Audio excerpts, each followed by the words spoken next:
it's finally over. That took forever.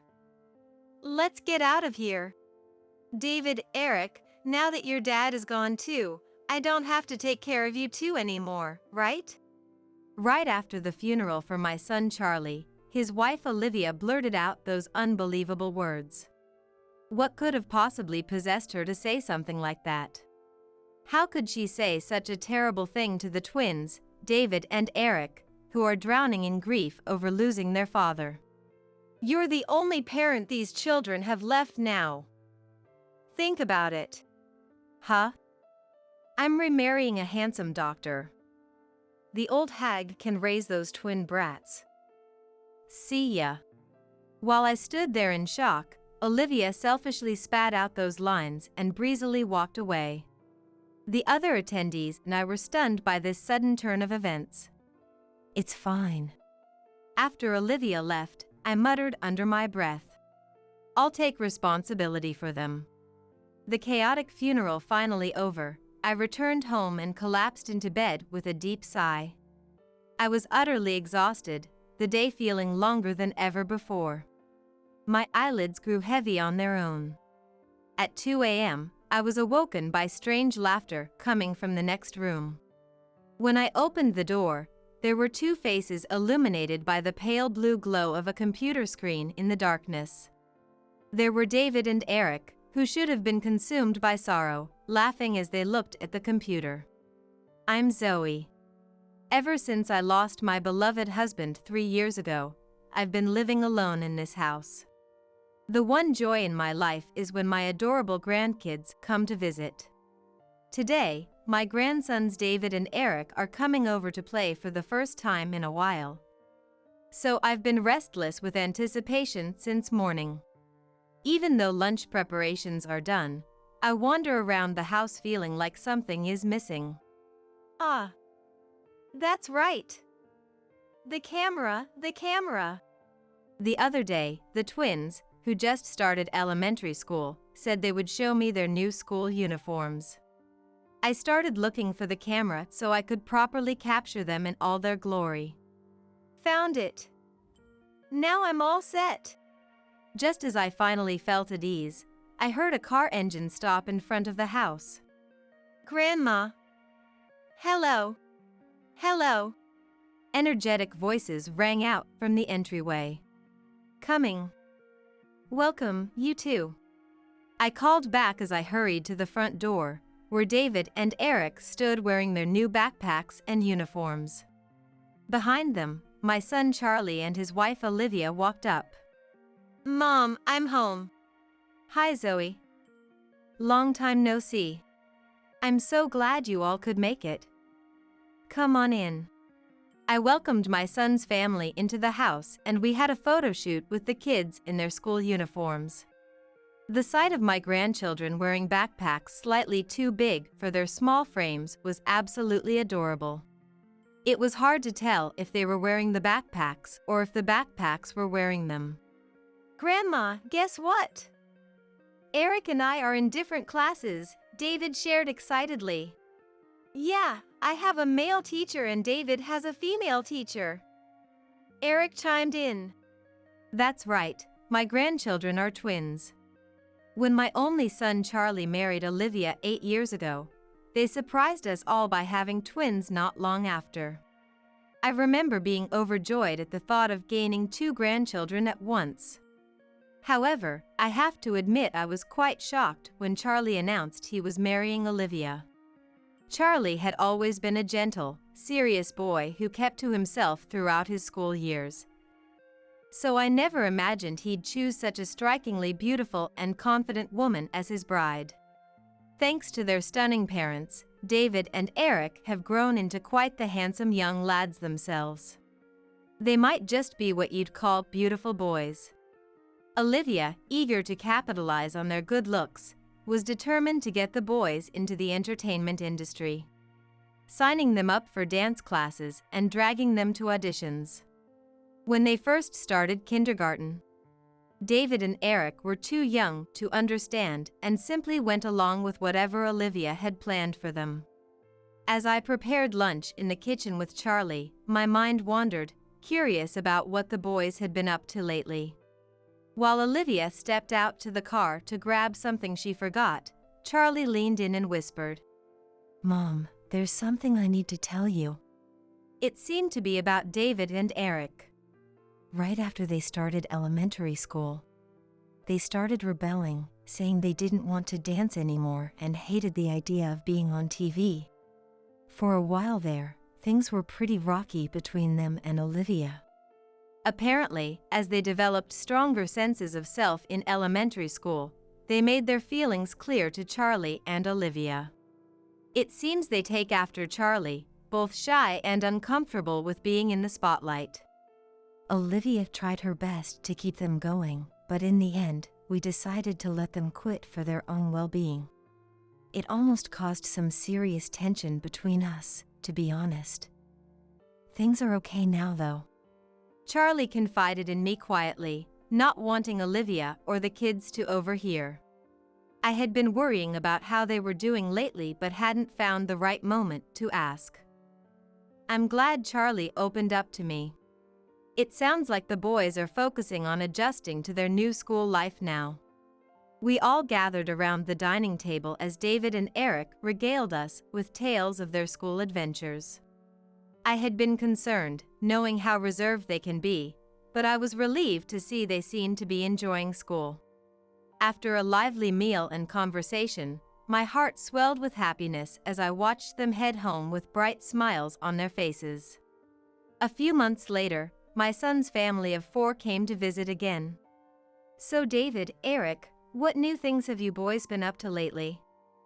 I inquired. "I learned how to make my drawings move on the computer," David proclaimed proudly.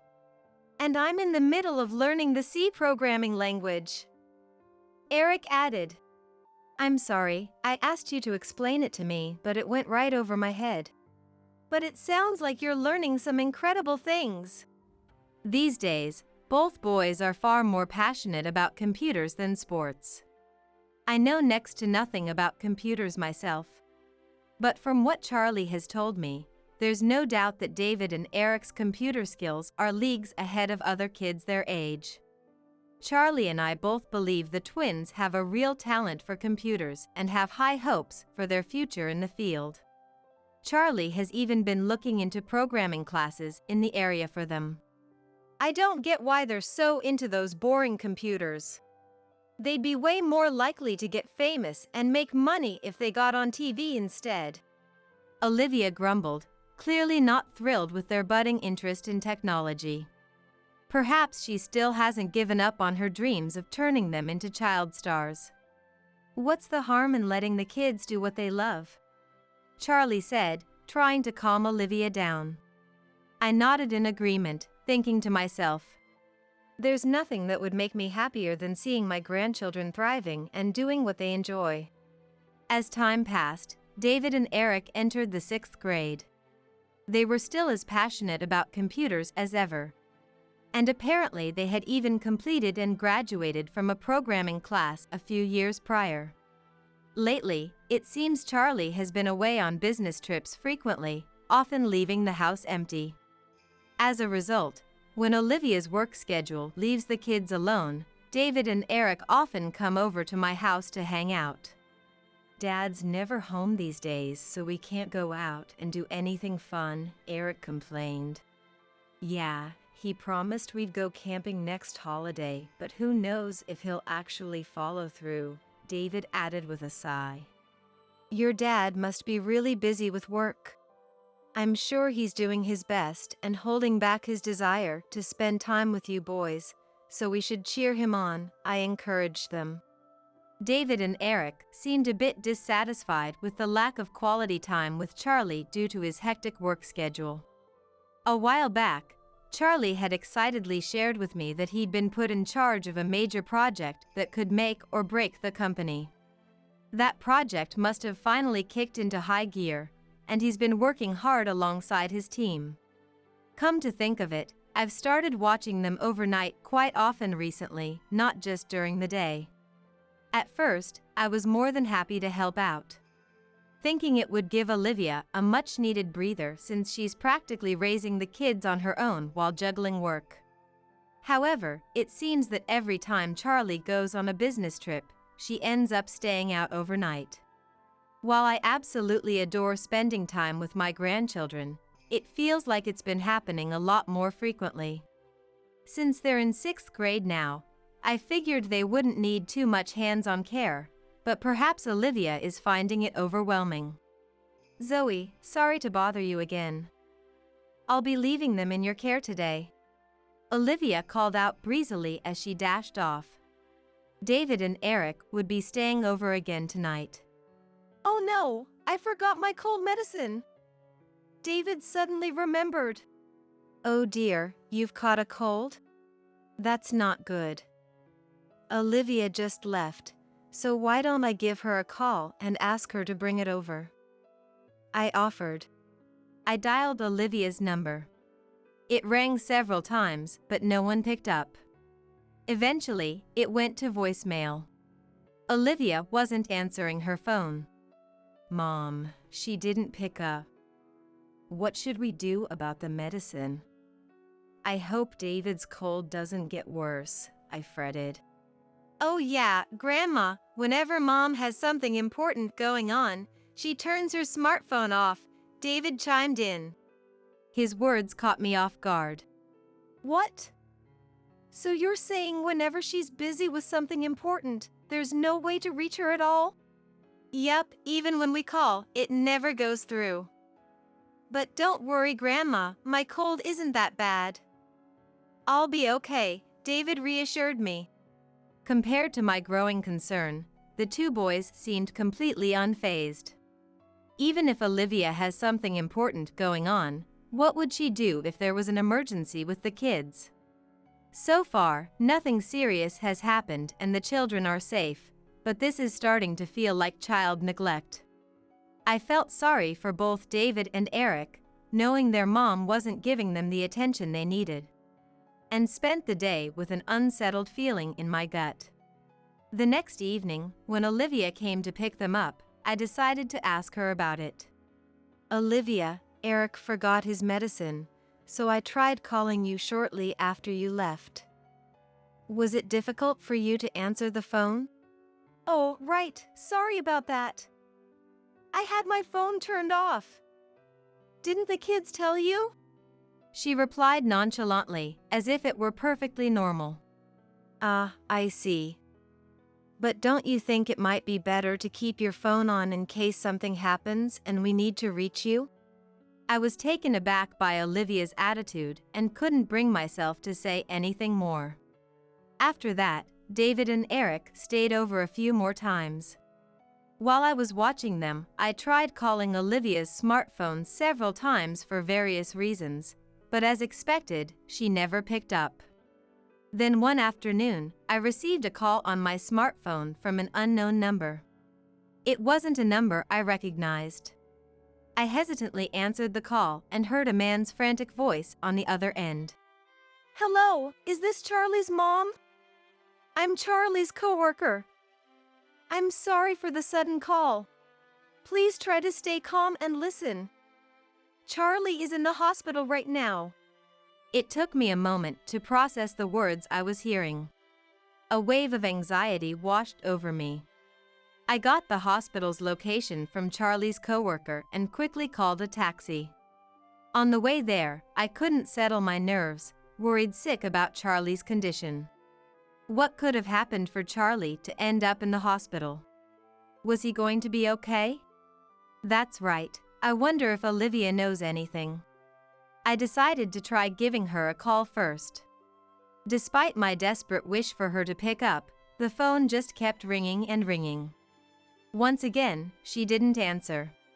What on earth was she doing that she couldn't be reached even at a time like this?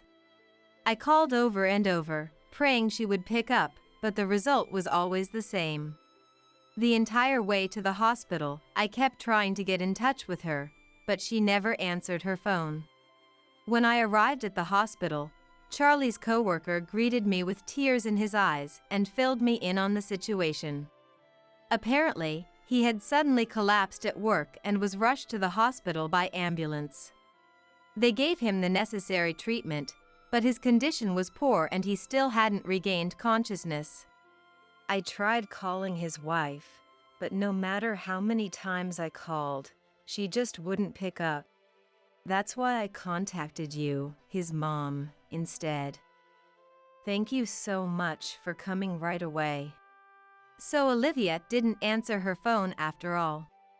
Apparently, he had been suffering from insomnia lately and his complexion had been poor, causing concern at work just before this happened. Was he so busy with work that he couldn't even sleep? Did he push himself too hard? I couldn't help but regret his diligent nature. I knew I needed to let Olivia know what was going on, so I decided to head to Charlie's house. Worried sick about Charlie's condition, I left the hospital with a heavy heart. When I arrived at Charlie's house, David and Eric were there alone, having just returned from school. Grandma, what's going on? Oh, you're home. Is your mom not back yet? Not yet. Should we wait here for her? I agonized over what to tell David and Eric about him. Was it really my place to say something? I decided to wait until Olivia got home so we could explain the situation to the three of them together. After a while, she returned. Olivia, did you check your smartphone? I called you so many times. Olivia rummaged through her purse and pulled out her smartphone.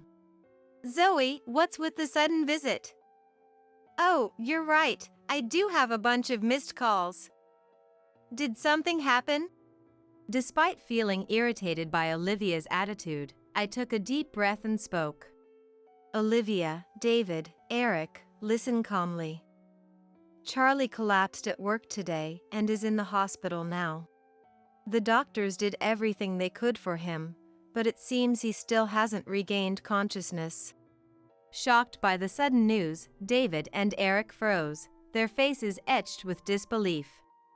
Olivia, on the other hand, simply let out a surprised what, but her expression remained unchanged as she fiddled with her smartphone.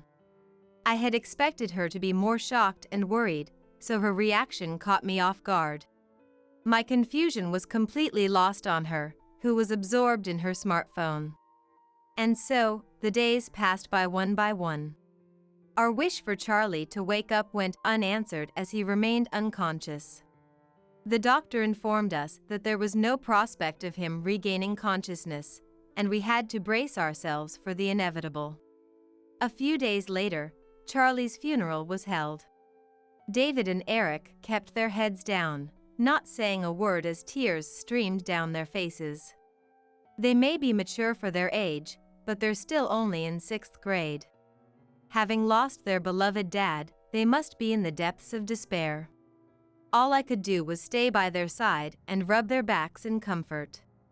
Olivia, not seeming to care about her grieving children, sat there looking bored and greeting the attendees with a curt, indifferent demeanor. Charlie's co-workers, subordinates, and even his bosses turned out in droves for the funeral. Every single one of them mourned his passing, their faces etched with deep regret and tears flowing freely. Seeing firsthand just how important my son had been to his company, my heart swelled with emotion. But something doesn't add up. I overheard some of Charlie's co-workers talking as they left the funeral yesterday, and the content of their conversation is bothering me. The project had finally gotten off the ground and things were settling down, so why did he have to pass away so suddenly? He hadn't been working overtime lately, but his face looked so haggard. He mentioned he couldn't sleep. I wonder what was weighing on his mind. This conversation left a lasting impression on me and has been swirling around in my head ever since. I had thought that Charlie's busy workload had taken its toll on him, leading to this. But his coworkers didn't mention anything like that at all. In fact, it seems like work had settled down, and they were worried about how he had been doing lately. If he was struggling with something to the point of insomnia, could there have been a reason other than work? With those questions lingering in my mind, we reached the end of the funeral. Phew, it's finally over. That took forever. Let's get out of here. David, Eric, now that your dad is gone too, I don't have to take care of you brats anymore, right? Olivia said with a sneer as soon as the funeral ended. I don't think those are the kind of words a mother should be saying to her children with that expression. What could have possessed her to say such a thing? I can't fathom how she could say that to David and Eric, who are in the midst of deep grief over losing their dad. Thinking there must be some mistake, I asked for clarification. Olivia, what do you mean by that all of a sudden? If these kids are around, they'll just get in my way. I don't need them. How can you say that? You're the only parent these children have left now. Think about it. I tried my best to calm Olivia down, thinking she must be out of her mind with grief. There's nothing to think about. This couldn't be more perfect. Now I can live with my boyfriend. Boyfriend? What boyfriend, Olivia? I'm remarrying a handsome doctor. The old hag can raise those twin brats. See ya. While I stood there in shock, Olivia selfishly spat out those lines and breezily walked away. The other attendees and I were stunned by this sudden turn of events. It's fine. After Olivia left, I muttered under my breath. I'll take responsibility for David and Eric.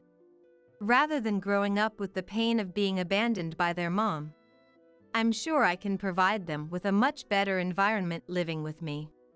More than anything, I'm happy to have the chance to live with my adorable grandchildren. As I steeled my resolve in my heart, David spoke up. Grandma, can we live with you? Of course you can, that goes without saying. David smiled, looking relieved. I'd rather live with Grandma than Mom. Mom's never home anyway. I don't think she cares about us, Eric said. His words pierced my heart. What kind of mother makes her children say such things? Was Olivia really that indifferent to them? We stopped by Charlie's house to quickly pack some of David and Eric's things before finally making it back to my place. After finishing dinner, David and Eric seemed exhausted, barely speaking and looking sleepy. They must be physically and emotionally drained after today. Not only did they have to say goodbye to their dad, but their mom up and left them too. I can't help but worry about their mental state. They both seem so calm, as if they've already accepted this sudden turn of events, but who knows what thoughts are swirling in their minds. Rather than saying anything, I suppose all I can do for now is keep an eye on them. You two must be so tired after everything today. Get some good rest, okay? Once I finish tidying up, I should get to bed early too. By the time I was done with the housework, David and Eric were no longer in the living room. It seems they had taken their showers and gone back to their room. I finally crawled into bed and let out a deep sigh. Suddenly, the events of the day flashed through my mind like a whirlwind. Does Olivia really intend to give up her children for good? Even though it was late, I tried calling her one more time, wanting to confirm how she really felt. I had a sliver of hope that she might answer, but the call went straight to voicemail. I was so utterly exhausted, the day feeling longer than ever before. My eyelids grew heavy on their own. At 2 a.m., I was awoken by the strange sound of laughter coming from the next room. Thinking I must be hearing things, I listened closer, but the laughter indeed continued. They were supposed to be sleeping in the room next door. Those boys should be fast asleep, right? I thought to myself as I quietly crept over to peek into their room just to be sure. When I opened the door, there were two faces illuminated by the pale blue glow of a computer screen in the darkness. David and Eric, who I thought were sleeping, were actually laughing as they looked at the computer.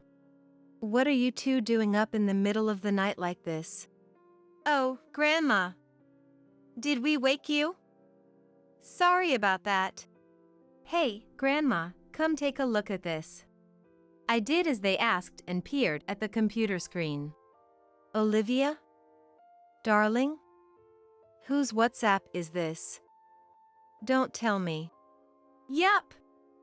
This is Mom's WhatsApp with her boyfriend. On the computer screen, I saw a log of Olivia's WhatsApp conversation with a man who appeared to be her boyfriend. Grandma, you probably have a notification on your smartphone by now too. At their prompting, I went to grab my smartphone and checked. Sure enough, there was a notification. I opened it to find the same WhatsApp log that was displayed on the computer screen had been sent to me. How did you do this? Was it you two? David and Eric answered with bright, clear faces. Yeah. We did it. By now, the image should have been sent to everyone registered in Mom's smartphone. What? What do you mean? Confused, I asked the two of them to explain the situation. I think it's Mom's fault that Dad collapsed, David said. Apparently, Charlie had grown suspicious of Olivia's increasingly frequent overnight absences lately. David overheard Charlie confronting Olivia, demanding to know where she was and what she was doing. But she completely ignored him and brushed him off. Maybe it's because we're still kids. I'm sure Dad was struggling with something, but he never told us anything. It seems Charlie was agonizing over how to deal with Olivia's frequent absences and her constantly leaving the children with me. Sometimes when I was sleeping next to Dad, I'd wake up because I could hear him making pained noises. Maybe he was feeling so crushed, he couldn't even sleep, Eric shared. Call it a child's intuition, but they had noticed their dad was under a lot of stress and not getting enough sleep. But you know, our uncles and aunts were saying it was because he was so busy with work. It's totally Mom's fault though, David said, looking frustrated. I couldn't say it was Mom's fault at the funeral because no one would believe a kid, but... So after the funeral, I decided to show everyone the evidence by programming Mom's smartphone. They figured even if they tried to tell the adults that their dad had collapsed, no one would believe them. And Olivia would certainly stop them if they tried to speak the truth. I was surprised they would expose her like this, no matter how good they were with computers. The two of them spoke with such bright, clear faces, I couldn't help but be impressed. Still, I wondered how they had managed to manipulate Olivia's smartphone when she was rarely home, so I asked.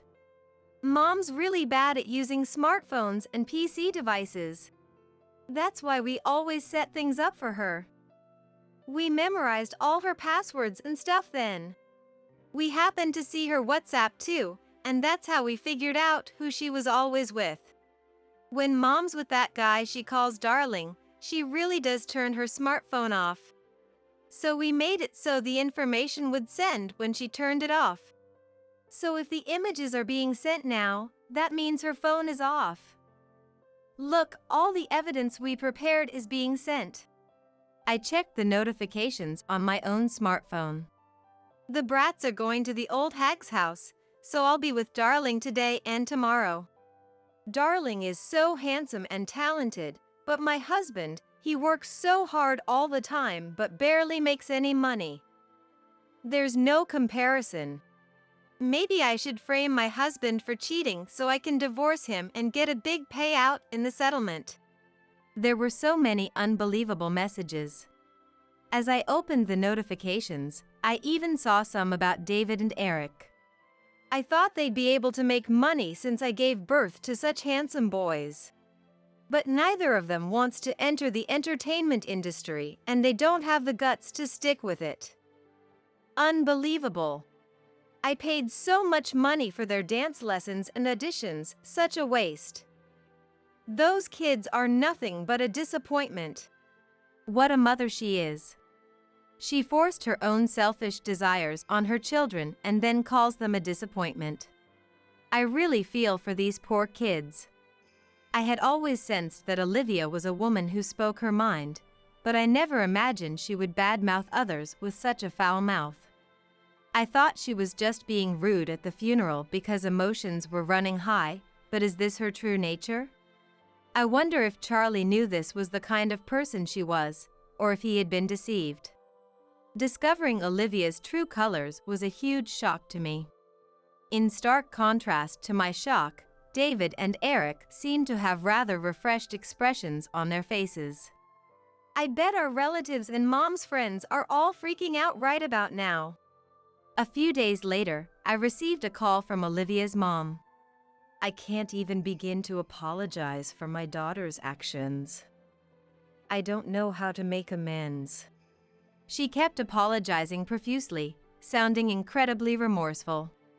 Since what's done is done and can't be undone, I accepted her apology and asked how Olivia was doing. According to her mom, ever since the exposé, her relatives and friends had cut ties with her. As a result, she had no idea where Olivia was or what she was doing now. I guess that's to be expected. I thought to myself, unsurprised. To be honest, there were days when I worried if I had made the right choice by suddenly taking in David and Eric. But I was relieved that we had cut ties with Olivia early on, before she could derail these children's lives any further. I truly believe they'll be able to live much happier lives without Olivia's influence. And apparently, even the man she was cheating with, who she was so keen on remarrying, saw her true colors and dumped her. But that wasn't all. This time, with the evidence of her infidelity spreading even to her friends, one of them decided to track down and investigate the man she was cheating with. As it turns out, he had a bad reputation with women and was dating a bunch of them. She was just one of many. Moreover, his claim of being a doctor was a lie. He was actually just a regular employee at a small company. It seems he's in big trouble now that people around him have caught wind of his numerous misdeeds. Sometime later, I received a call from Charlie's company. They informed me that they would be treating Charlie's death as a work-related accident, so we would be receiving compensation. I knew that his death wasn't the company's fault. So I felt terribly guilty about it being recognized as a work-related accident and receiving compensation. I couldn't just keep quiet and accept the money, so I went to see Charlie's boss. I'm so sorry for all the trouble my son has caused. The truth is, he didn't collapse because of work. It was due to the stress from his wife. I explained, detailing everything that had happened. Charlie's boss looked shocked as he finished listening to my story. But his expression quickly turned serious again. No, regardless of the reason, we want you to accept the compensation. Please think of it as our final way of recognizing Charlie's contributions, he said. He had apparently brought the project to the verge of completion, and thanks to his efforts, it had been a huge success. Charlie's contributions were immense, and they said the project never would have gotten off the ground without him pushing it forward. This project had been the catalyst for the company's significant growth. So they were immensely grateful to him, but regretted not being able to express their appreciation directly. I was so happy to hear them hold him in such high regard. Charlie's life, spent working diligently and doing his best, hadn't been in vain after all. If only I could tell him directly that the project had succeeded, that the company had grown thanks to him. But that wish will never come true. Hoping that he would be rewarded even a little in heaven, I decided to accept the compensation money. The amount was more than enough to cover David and Eric's future educational expenses. Just as Charlie had said when he was alive, I want the two of them to grow up doing what they love, without any restraints. Someday, they'll both have dreams of their own. I don't want them to give up on their dreams just because they're living with me and don't have their parents around. I decided to carefully save this money so that when the time comes, I can give them plenty of options to choose from. With a renewed determination to raise these two to become people who can contribute to society, just like Charlie, I made up my mind. From now on, the three of us will live happily together, keeping him in our thoughts. Making terrible food when the family's all gathered? Come on! After just one bite of the meal, Osborne flipped his plate and the food onto the table, filling the room with his angry shout. All the relatives gathered looked shocked, staring in Osborne's direction. None of them had ever seen someone throw food on the floor like that. They must all be feeling the same way. Hey, what are you doing? It's your fault for making such awful food. Calling yourself a housewife and then making this kind of slop when it matters. Who could eat this? Osborne snickered through his nose. I looked at him with pity. I didn't make it, though. What? Osborne froze, making a foolish sound. Now's my chance, the perfect opportunity. The chance for me, who's been oppressed till now, to fight back. I took a deep breath and calmed myself. My name is Shelley, 32 years old. I used to work for a condominium management company until I got married a year ago and resigned to become a housewife. I would have continued working if not for my husband Osborne's strong insistence that he wanted his wife to be a housewife. I listened to Osborne's request and left my job. Truth be told, I would have liked to work a bit longer, but considering Osborne's income, I figured we could live comfortably without me needing to work. Osborne works for a major consulting firm. We met through work originally, and as we saw each other more because of our shared responsibilities, we became a couple and eventually got married. Osborne had been hopping from one consulting firm to another right after graduating from college, so he was skilled and had a way with words. During our work together, I was impressed by his professionalism and made the first move. I never thought a man like him would be interested in someone as average as me in both looks and abilities, but to my surprise, he reciprocated my feelings. I was so happy that I couldn't stop bragging to my friends about our relationship. My friends seemed fed up, but I was convinced that this was the peak of my happiness. When we decided to get married after a little over a year of dating, I was completely over the moon, unaware of the troubles that lay ahead. You know, I'm busy with work on weekdays, so I'll only be home on weekends. Please keep that in mind. The night we filed our marriage registration at the city office, Osborne casually mentioned it while watching TV in the living room. I was taken aback by his words, thinking we were about to start a happy married life. What? What do you mean? I mean, I'll only be coming home on weekends. Keeps the romance alive, don't you think? Well, yeah, but... What? You got a problem with that? No, not at all. Honestly, I was taken aback by his sudden announcement. A weekend marriage, isn't that unusual? It's strange to decide such an important thing all by oneself. If he really wanted a weekend marriage, he should have mentioned it before we got married. Why declare it suddenly on the day we register our marriage? Sure, seeing each other less might keep the excitement alive. But isn't it natural to want to be with the one you love all the time? I was more downhearted than I expected, having my expectations for our newlywed life dashed like that. Whether Osborne felt sorry for me or was trying to cheer me up, I couldn't tell, but he was unusually kind to me that day. That night, we consummated our marriage for the first time, temporarily pushing the thought of a weekend marriage out of my mind. Maybe it was a win for Osborne's strategy. Looking back, Osborne's declaration was just the beginning. Little did I know, I was about to face much bigger challenges than a mere weekend marriage. 2 months into our marriage, Osborne only came home on weekends, as he had declared. As a housewife, I wanted to cook dinner for my husband who'd come home tired every day, but my enthusiasm quickly waned. Sometimes when he came home on the weekends, he'd eat out instead. So, Osborne hardly ever ate what I cooked. I had been hinting for a while. Can't we stop this weekend marriage thing? Huh? You're just a housewife.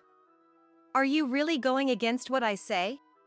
But Osborne would override my opinion as if he were the most important person in the house. Sure, I'm a housewife, but that's because Osborne wanted it that way. I realized that Osborne had me quit my job so he could have his way at home, making me economically dependent on him and unable to go against his commands. That must have been Osborne's goal all along. Lying in bed at night, frustration overflowed. How did things end up like this? All I wanted was a happy marriage. But it's too late for regrets now. All I can do is wait patiently for Osborne to change his mind. I felt like I was thrown into a tunnel without an exit, filled with anxiety. When our marriage hit the 3-month mark, Osborne started coming home only occasionally, even on weekends. This wasn't what we agreed upon. With us barely seeing each other, what's the point of being married? Can we talk about our life together again? I gathered my courage to ask him again on a Friday night. Osborne reeked of alcohol, as if he'd been out drinking after work. At the same time, I detected a sweet fragrance, like that of Venus. It struck me. No, it couldn't be. I've told you over and over. I'm not changing my stance now. Even drunk, Osborne was as adamant as ever in his position. But this isn't what we promised initially. You said we'd spend weekends together. And now? You're not even home on weekends. I never agreed to this. Osborne's face turned red with anger when I said this. I realized I had made him upset. How many times do I have to say it? I won't budge. Why do you always have to complain? Maybe it's time you understood your place. Osborne's attitude, so different from before we were married, not valuing me at all, made me go from angry to just sad. Why did Osborne even marry me? Unable to bear it, I quickly retreated to my room. When I heard Osborne getting into the bath, I crept out of my room and sneaked into his. I didn't want to do this, but I couldn't stand being at a disadvantage anymore.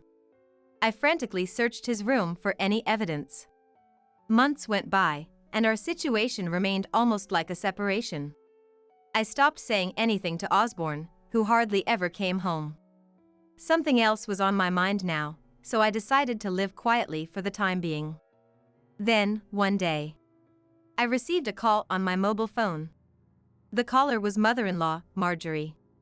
I haven't seen Marjorie since we met for marriage introductions. I picked up the phone, wondering what she wanted. Hello? Shelley, it's me. Marjorie, hi. What's up? It sounded like Marjorie was in a supermarket, with the bustling noise coming through the phone. New Year's is coming up. You'll be coming to our place, right? All the relatives will be gathering, and we'd love for you to join us. Oh, you're talking about New Year's? Yes, I'd love to come. More importantly, Marjorie. I wondered if Marjorie knew something about Osborne and decided to probe. Have you spoken to Osborne recently? Osborne? Oh yes, we've talked several times. I've been reaching out because I'm concerned about him now that he's finally married. He says his married life is going well. What? I was puzzled by Marjorie's statement. Married life is going well? Was that something Osborne told Marjorie? How could our weekend marriage be considered going well? Then it hit me. Osborne must be deliberately lying to Marjorie, making it seem like our marriage is all smooth sailing. Marjorie, being the caring yet overprotective type, adored her son. I could tell from our first meeting and the way she talked about him. No offense, but I think everything Osborne has told you might be a lie. To be honest. I explained to Marjorie that Osborne had declared from the beginning of our marriage that he would only come home on weekends, and recently, even those days have become less frequent. What are you talking about, Shelley? Osborne would never do such a thing. How dare you try to deceive me with lies? Who do you think you are? Marjorie was furious, raising her voice over the phone. I sighed, thinking, as expected. She only believes Osborne's words. She wouldn't doubt that Osborne could be lying. If anyone speaks ill of Osborne, even if it's his wife, she'd go all out against them. That's her way. I'm not lying. If you're concerned, I can record what goes on in the house for a month and show you. Frustrated at being made out to be the villain despite suffering because of Osborne, I snapped back at Marjorie with my suggestion, but she utterly dismissed it. There's no need for such an embarrassing act. You're the worst kind of daughter-in-law. And with that, she hung up the phone. I had a feeling it might come to this.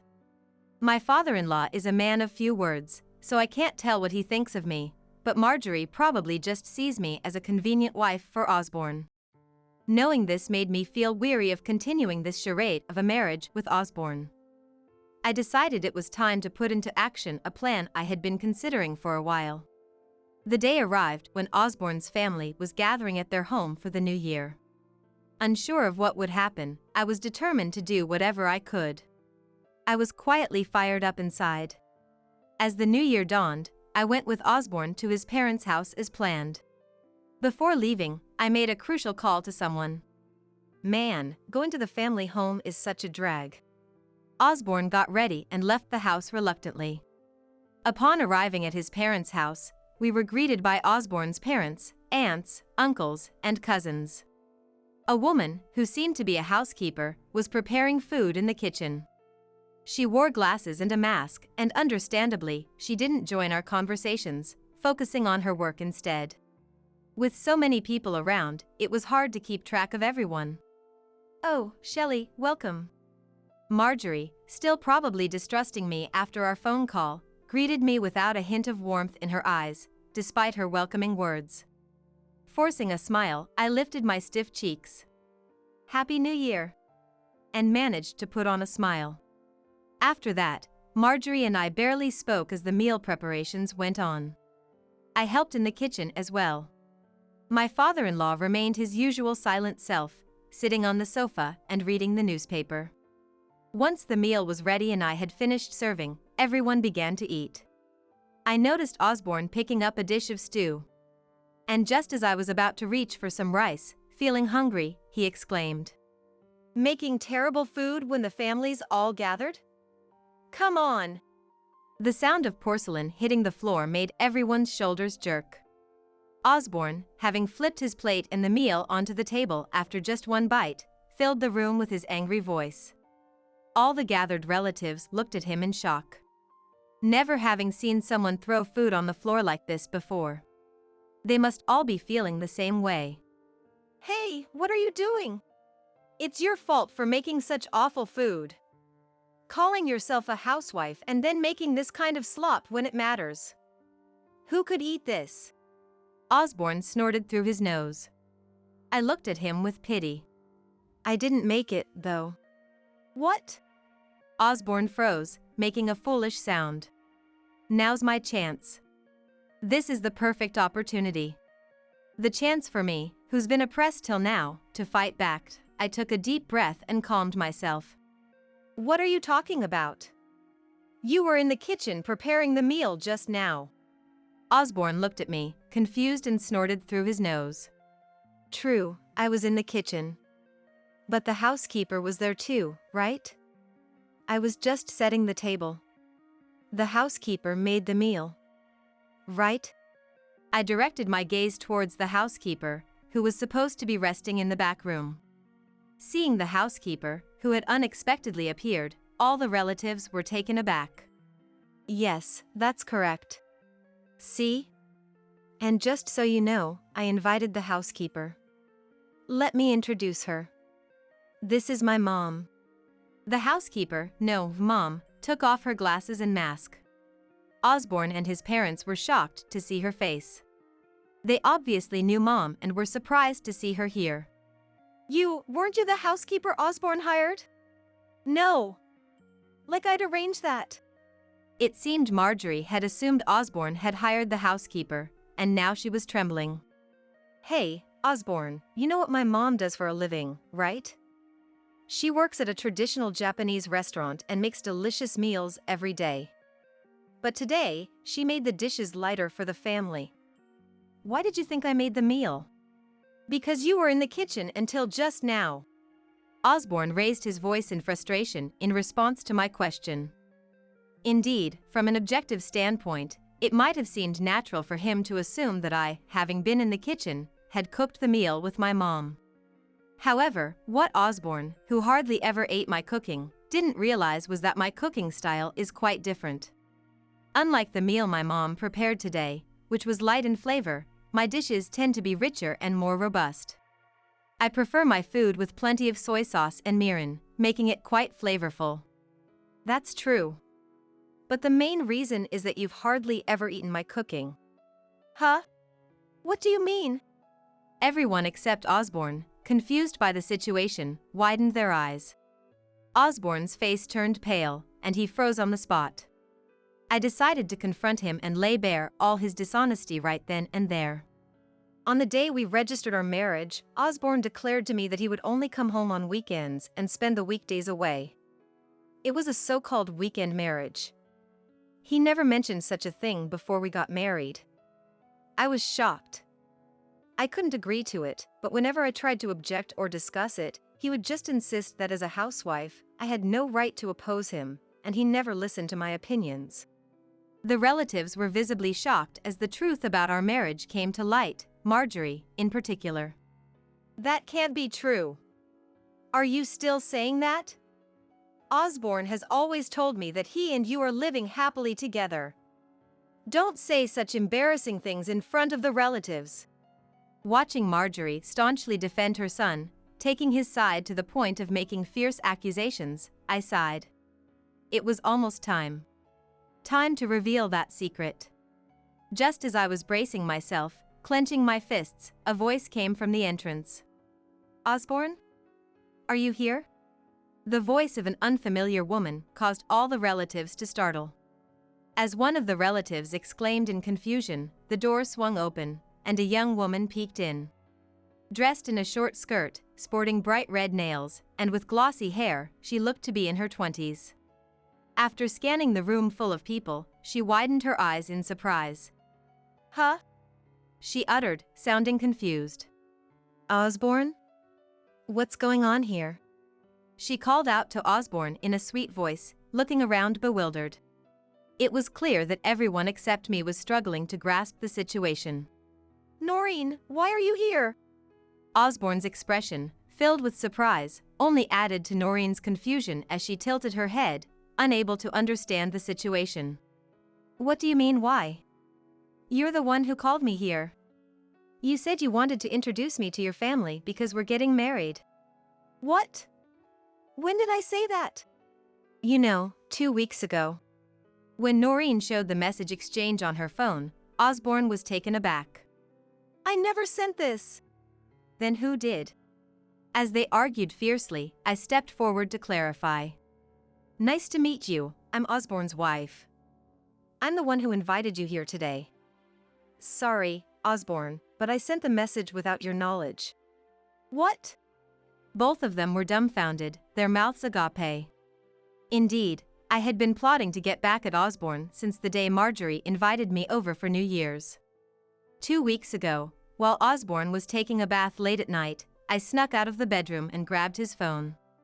It was clear from their frequent exchanges that Noreen was his affair partner. So, I decided to lure her here today, pretending to be Osborne, to catch them in the act.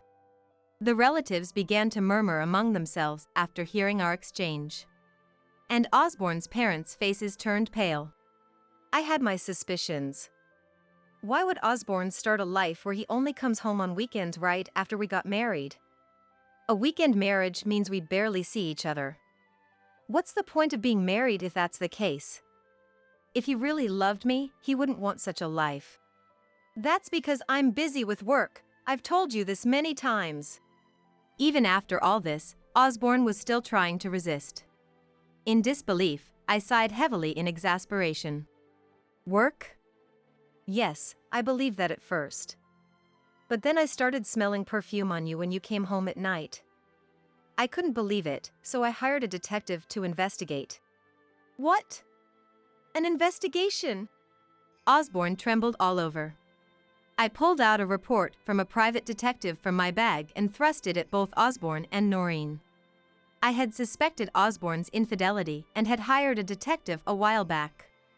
Evidence of his cheating was quickly found, allowing me to gather a substantial amount of proof. You started dating 5 years ago when Noreen was just 15. You picked her up in town and started a relationship. Of course, you couldn't marry a child like Noreen. Plus, she's working in the nightlife industry now. I doubt your parents would approve. But you felt pressure from your parents to marry soon. So, you settled for a safe choice like me to stop them from nagging, all the while continuing your relationship with Noreen, planning to divorce me under the guise of being busy with work, and then marry her. That's the gist of it. I pieced together the information I learned from the detective's report and the message exchanges between Osborne and Noreen, exposing their deceit. What are you saying? Osborne would never.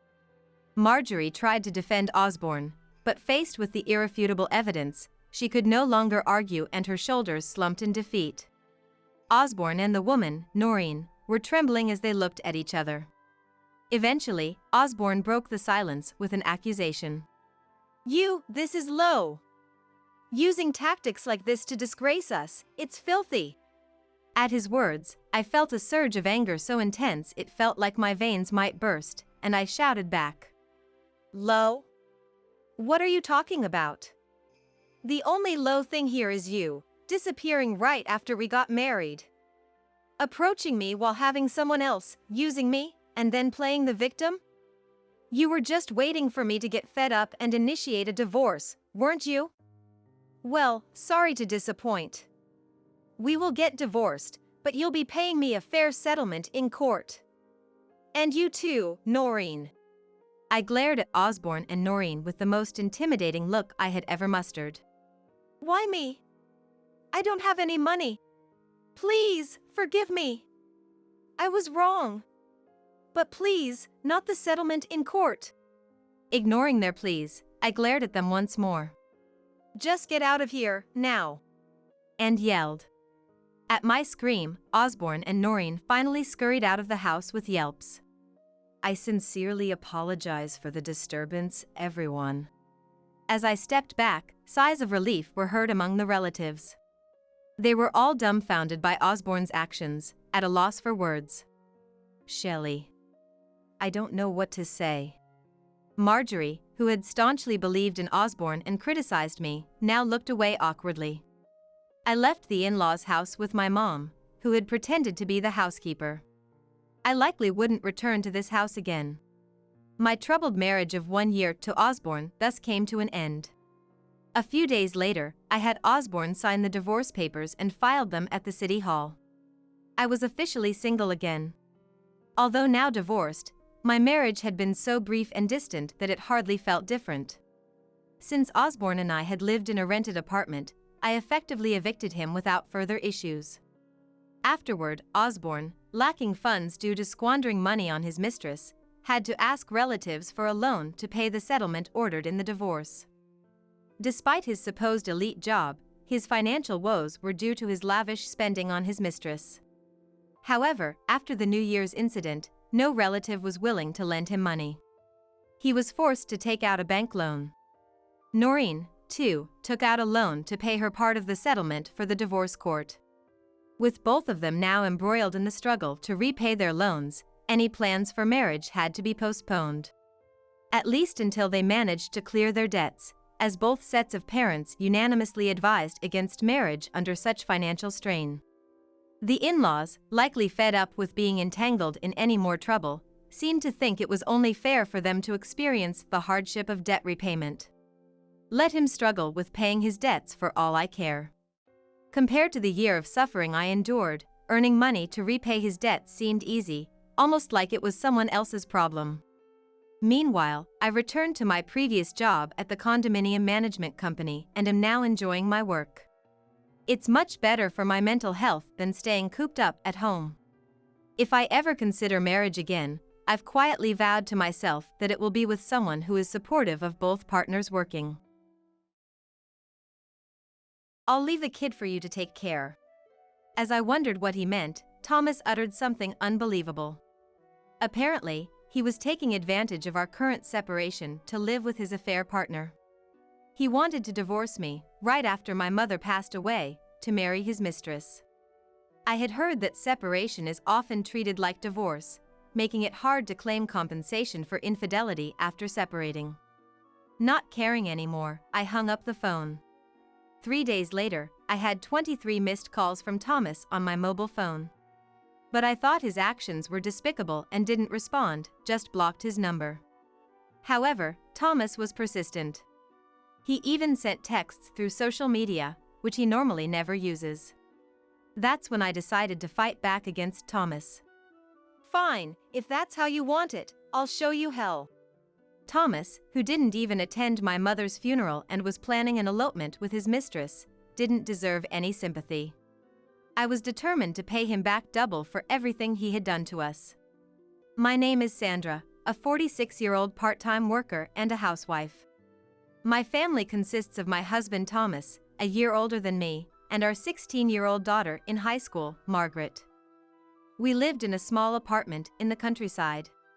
I got married when I was 23, but after discovering I was infertile, it took 5 years of fertility treatments to finally have our long-awaited daughter. But after Margaret was born, I struggled with first-time parenting. Gradually, I lost my peace of mind and left the company I worked for, temporarily becoming a full-time housewife.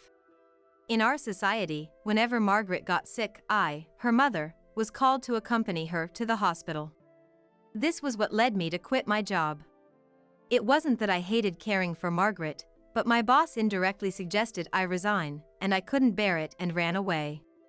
Eventually, staying at home all the time seemed depressing, so I put Margaret in daycare and started earning a bit as a part-time worker. Both Thomas and I couldn't forget the hardship of 5 years of fertility treatment, and we eventually settled on having just Margaret. I first noticed something was off with Thomas when Margaret was in upper elementary school. Margaret was academically gifted, so I really wanted her to try for private middle school. Margaret was positive about the idea of middle school entrance exams, and we even attended open campus events together to choose the best school. Thomas earned enough for us to live comfortably, even with me as a housewife. Plus, I was prepared to use my savings from before marriage or untouched part-time earnings for Margaret's education funds. But Thomas was adamantly against it. No. He was unyielding in his refusal to let Margaret take the exams. What's the point of a middle school entrance exam? Let her go to a regular middle school, that's enough for Margaret. Isn't the entrance exam something for daughters of company presidents or something? No matter how I tried to convince him, Thomas stubbornly refused. Finally, losing patience, I told Margaret, "You can take the exam if you want. I want to support what you want to do. Just focus on your studies without any worries." But Margaret just shook her head, looking sorry. She probably hated seeing us argue over her future. That's when I realized it. I shouldn't be showing this side of us to our child. I started to be extra careful not to get into intense arguments with Thomas for Margaret's sake. That marked the beginning of a life walking on eggshells around Thomas. But the more I tried to be careful, the more sensitive I became, and even trivial things would turn into arguments. Hey, I've been meaning to say this for a while. Isn't this stew too salty? I've always hated this kind of seasoning. Thomas suddenly confessed that he never liked my cooking. After our argument about the entrance exam, it seemed like he no longer held back. He started criticizing without care. For example, he started saying he didn't like Worcestershire sauce or that he always hated the tomatoes in his sandwiches. He kept going on about it at the dinner table, making me feel quite bad. So, reluctantly, I stopped adding tomatoes, which I used to make the dishes look good, and carrots, which he also said he didn't like. "I don't want your lunch anymore. It doesn't look good and I lose my appetite." I responded to his requests, but to that he threw away the lunch I made. Fed up with his constant complaints, I finally exploded in anger. "Then eat out. If you're going to complain that much, I won't make your sandwiches ever again." And from that point on, I stopped making sandwiches for Thomas altogether. A turning point came sometime later. It was when Margaret, who was attending a public middle school, was about to face high school entrance exams. Despite attending public school, she participated in an archery club outside of school and achieved a national competition placement. Margaret was also academically successful and skilled at piano, a hobby I had introduced to her. She always looked forward to her weekly lessons. She was an all-rounder, diligent, and even serving as the vice president of the student council. Although I had reluctantly made her give up on middle school entrance exams, I hoped this time she could attend the high school of her choice. When I asked about her preferred high school, she named a renowned private school within the state. I wasn't sure if I should say it, but I really want to go here. It's a prestigious school for archery, and I'll work hard for it. I nodded emphatically at Margaret's words. Margaret had started to accommodate her father Thomas, always putting herself last. She would decline offers to buy books or clothes she wanted. It's okay. Even when I gave her these as birthday gifts, she looked apologetic. Seeing my child like this filled me, as a mother, with a sense of helplessness. That's why I wanted to make her bravely spoken dream a reality. I reassured her that we could afford it with my savings and education insurance. However, when I informed Thomas about Margaret's educational aspirations, predictably, he flatly refused. No way. Attending a private high school in the state means she can't commute from here. So, she'll need a dorm or an apartment, right? I won't allow it, it's a waste of money. His words infuriated me. Calling the education expenses for our only daughter a waste? I couldn't hold back. You opposed to her middle school exams too. Why do you always say such things? Doesn't she deserve to live her life the way she wants? But my words seemed to have no effect on Thomas. He sighed theatrically and exclaimed, "No, private school and living alone as a high school student are a waste of money. If she doesn't go to a local public high school, I won't support you guys financially anymore." At that moment, I snapped. Fine, have it your way. But don't complain about whatever we decide to do. I'll figure it out, so you go ahead and apply to the high school you want. There's no need for you to compromise this time. Okay? Do as you wish. I encouraged Margaret again, but she looked worried. But she hesitated. Even so, I repeatedly reassured her. It's okay. And it seemed that Margaret had made up her mind. The following spring, Margaret successfully got into her first-choice high school. Mom, I did it! Margaret returned from school with a beaming smile and shared the news. There's no parent who wouldn't be overjoyed at their child's successful high school entrance. I made a red velvet cake and praised her like crazy. Although there were tough times, she had done well. However, Thomas, not celebrating this achievement, said something awful.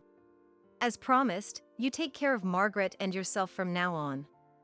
I won't contribute to the household expenses anymore. And just like that, he coldly stated his decision and stopped providing for the household expenses. Margaret would be moving into the high school dormitory soon. For me, knowing that my parenting phase was somewhat coming to an end and having already decided to work as a regular employee at a hospital where an acquaintance worked, I didn't think I would struggle financially. Therefore, Thomas's words and actions didn't bother me anymore. Months had passed since Margaret started high school.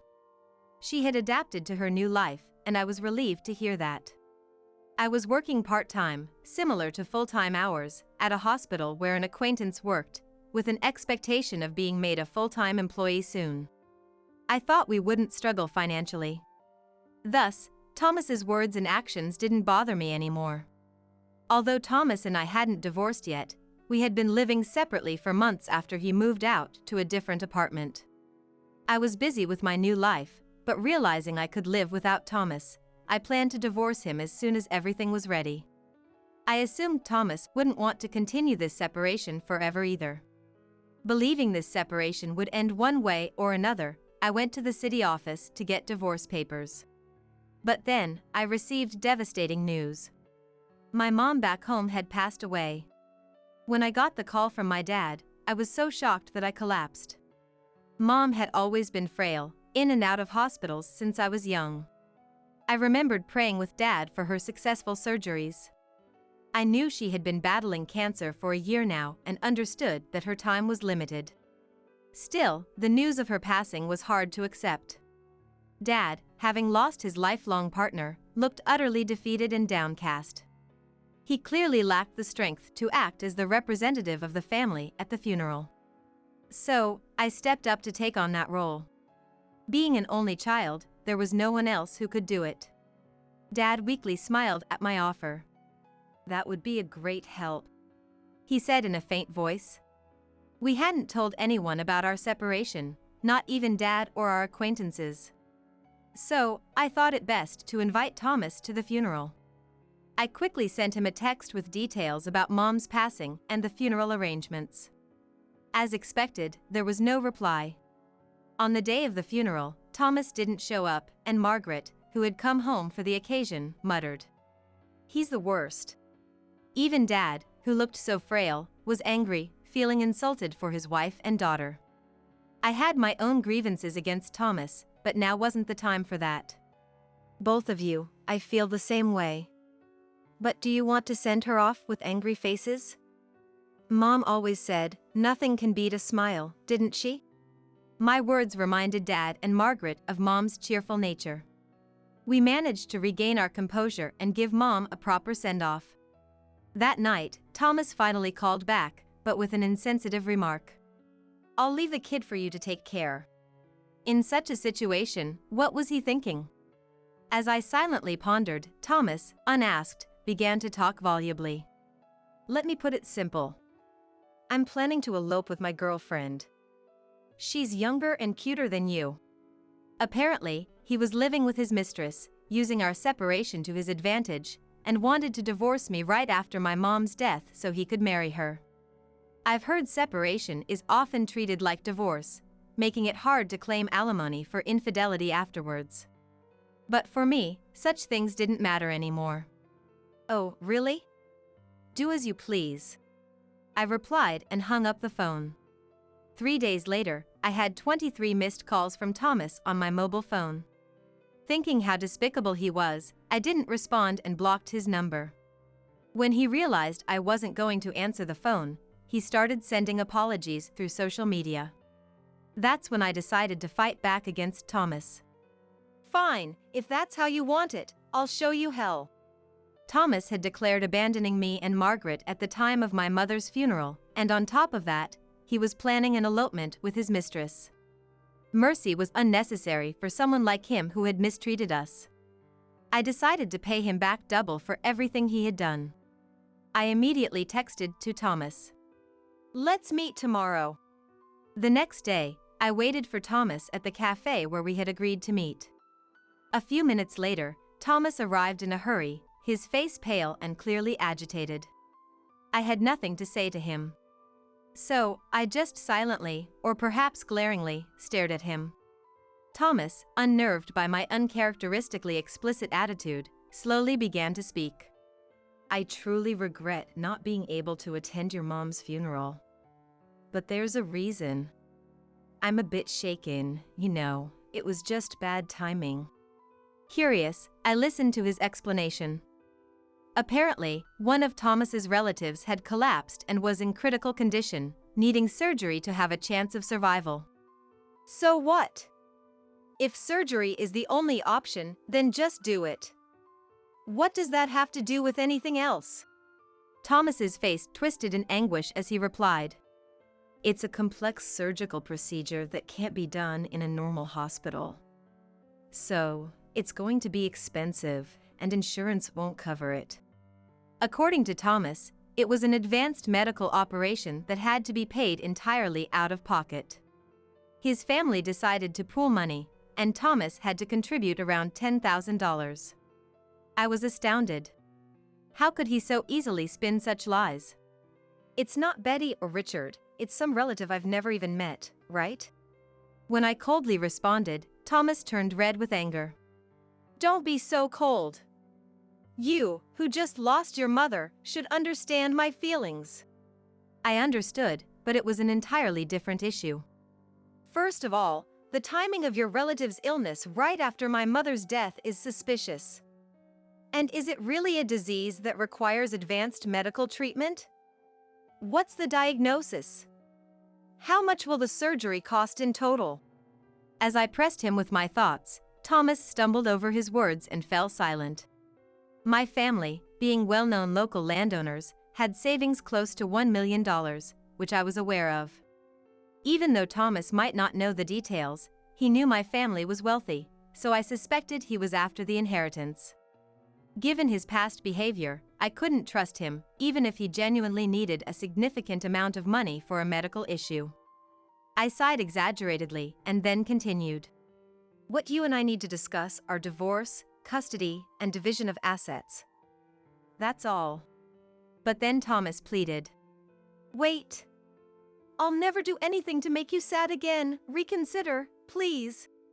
His face was contorted, clearly desperate to change the situation. I spoke again, more firmly.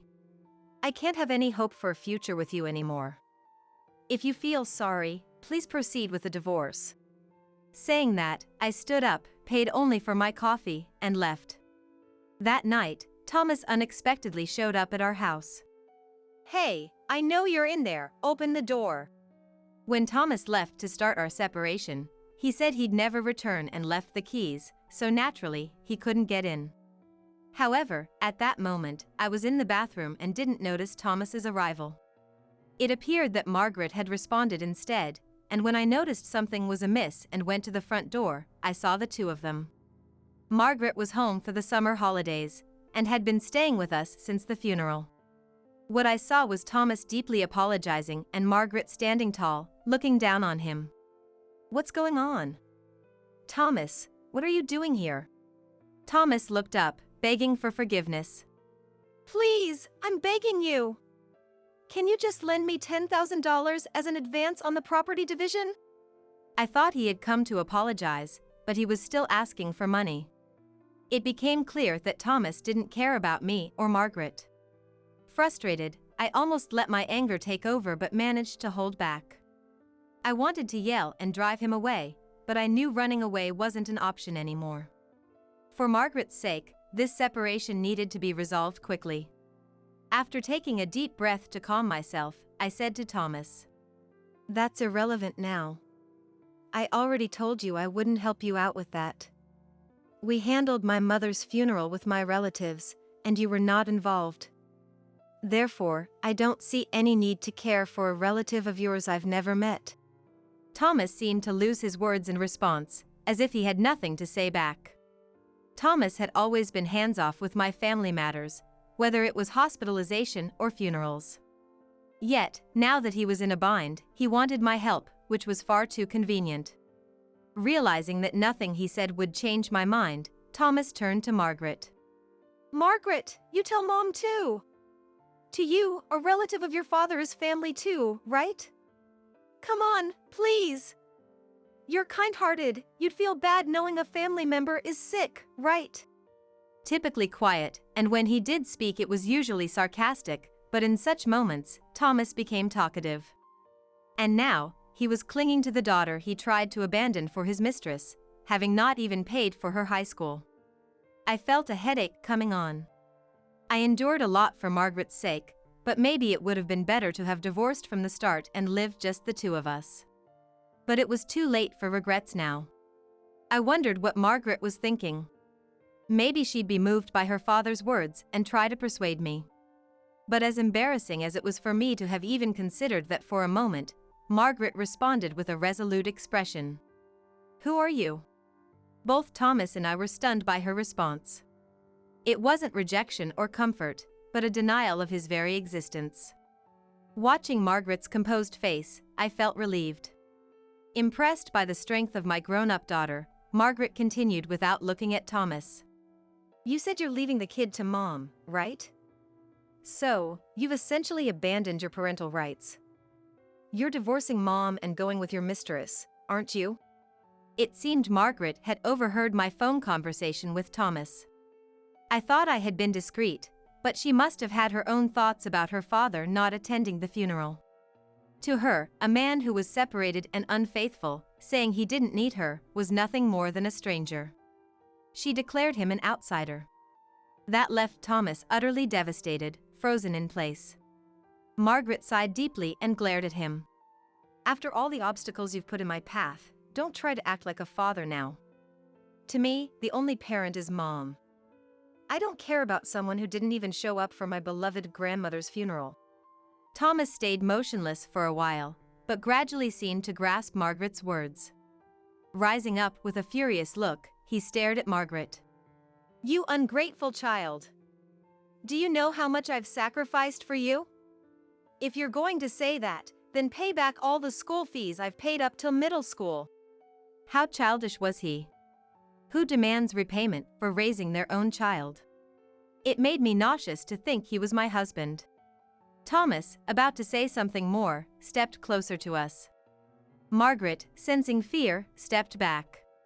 But just then, we heard the siren of a police car and saw it stop in front of the apartment. Thomas halted his advance and slowly turned around.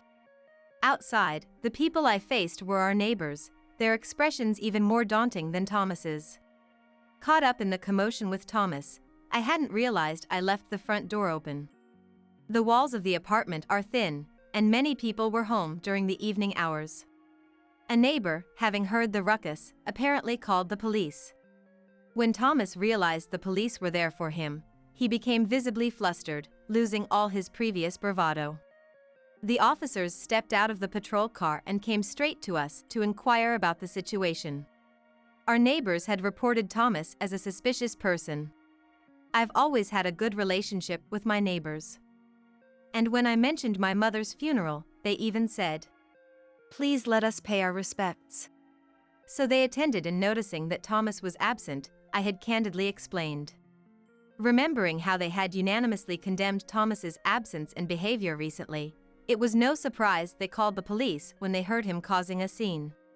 Thomas always said neighborhood relations were unnecessary, but in that moment, I was grateful for our close-knit community. And the police didn't irresponsibly leave the scene unresolved. Thomas desperately tried to clear up the misunderstanding. I'm the head of this household. What's wrong with a husband returning to his wife and daughter's home? This is just a little family disagreement, nothing that needs to trouble the police. That's what he was pleading. His earnest plea only sparked a chorus of boos from onlookers. The officer calmed the crowd and then asked me if Thomas's claims were true. I answered honestly. I'm embarrassed to say, but we are currently separated. My husband already has someone else, and we were ready for divorce. I've even prepared the divorce papers. The officer believed my story and instructed Thomas to return to his current residence. The neighbors, who had been watching from a distance, emanated an aura of go back home already. Thomas still seemed eager to argue, but I told him, this won't solve anything. Besides, when we separated, this house was transferred to my name, and I've been paying the rent. Don't just barge in. He had no reply to that. Margaret then chimed in, echoing my sentiment. Officer, I'm scared of this man. That seemed to be the final straw. The police, recognizing the need to protect Margaret, a minor, firmly told Thomas, Dad, it's time to go home. Facing the backlash, Thomas realized his efforts were futile and dejectedly left. 2 weeks have passed since Thomas's visit. I consulted a lawyer about the incident and decided to proceed with the divorce, seeking their assistance. Given Thomas's behavior, a straightforward discussion seemed unlikely. The lawyer agreed, confirming my decision was right. Finally, the day came to speak with Thomas again. He appeared dejected, but I unceremoniously handed him the documents without a word. Thomas browsed through them, puzzled at first, but his expression turned to one of shock. Wait, what is this? How did you find this out? The document detailed a compensation claim against Thomas and his mistress. All of Thomas's previous behavior was a facade. While it was true he had an affair, the woman had instigated him to play a part. If the mother-in-law had passed away, Sandra will inherit something, right? Just shake her up a bit, and she'll probably want to settle with money. It'll be easier for us to get married. How about getting around $10,000? The story about needing money for advanced medical treatment for a sick family member was a lie. It was a fictional scenario created to swindle money from me. I had felt uneasy about the whole situation. After the funeral, Thomas had called nonchalantly, ready to break up, but then suddenly turned desperate by dawn. I suspected there was more to it. The timing was too convenient. Trusting my intuition, right after Thomas's call, I secretly hired a private investigator to conduct a background check. With Thomas openly admitting his affair, he made no attempt to hide his infidelity, making gathering evidence straightforward. Furthermore, emboldened by his admission, he was captured toasting with his mistress. To our 5th anniversary, cheers! This meant Thomas had been having an affair for 5 years, even before our separation when our marriage wasn't yet in disarray. This meant I could claim compensation. Confronted with his lies exposed, Thomas began to tremble. His hands weakened, dropping the stack of papers on the desk. His eyes became vacant, his mouth moving as if searching for words. After 5 minutes, he managed to utter, "What should I do?" I leaned forward as if I had been waiting for those words. I'll be claiming $30,000 from you as compensation for the affair and the emotional distress you've caused me. And from the other woman, $10,000. These amounts were the maximum claimable according to standard rates. Thomas panicked at the hefty sum. I can't pay that.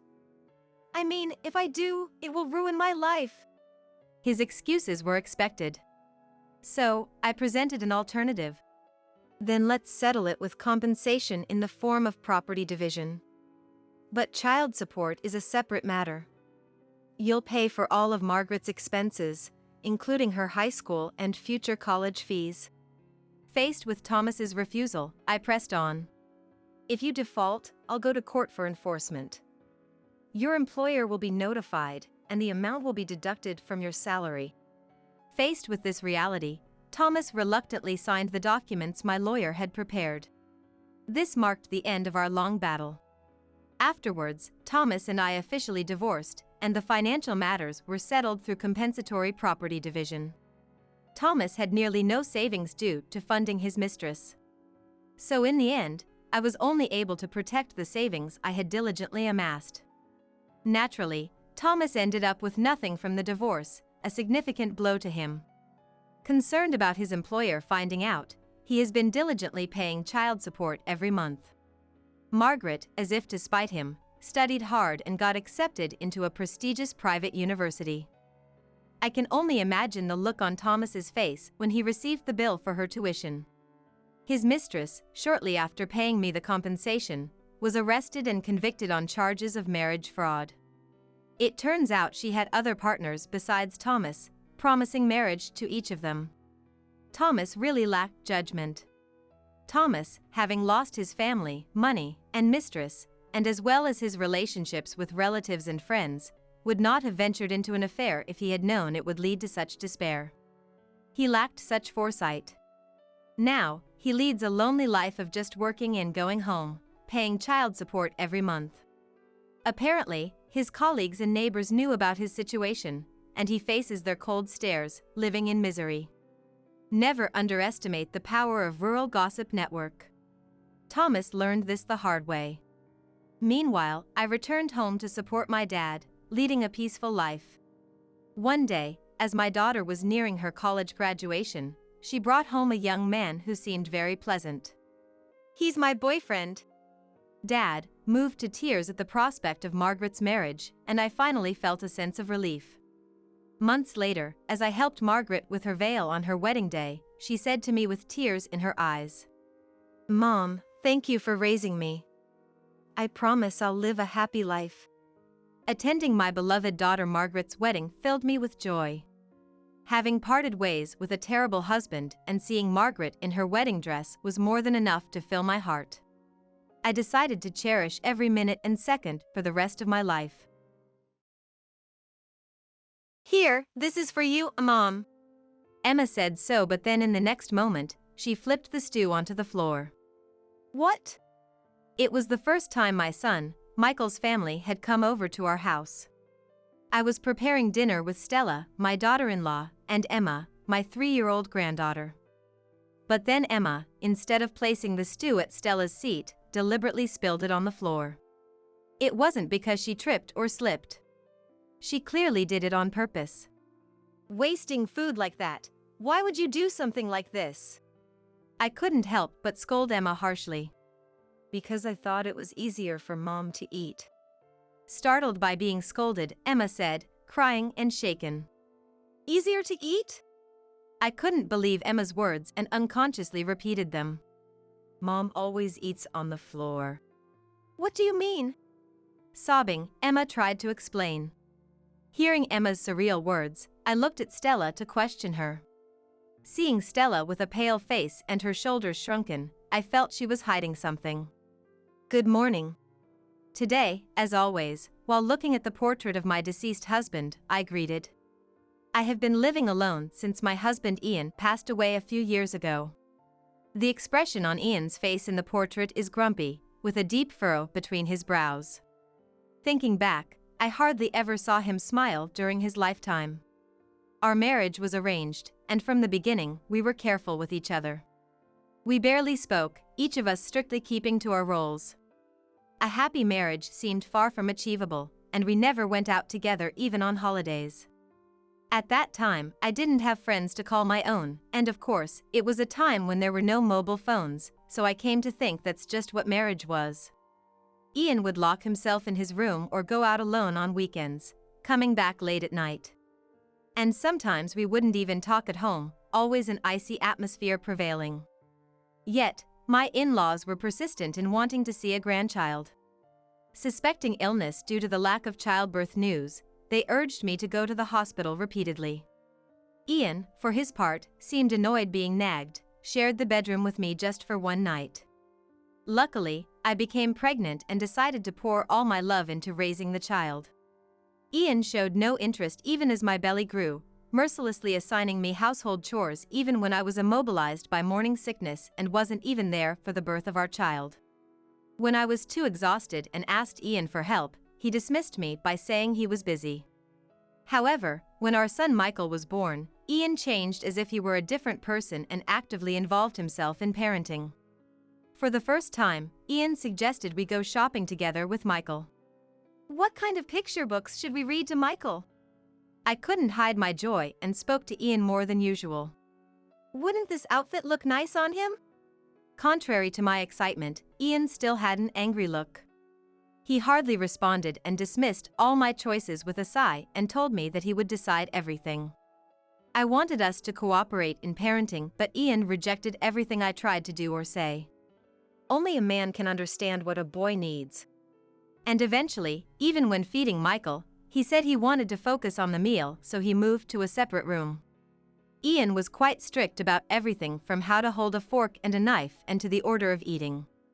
It took 6 months before Ian approved of Michael's eating manners and allowed him to eat with me. The first time I saw Michael eat, I was astonished by how neatly he did it.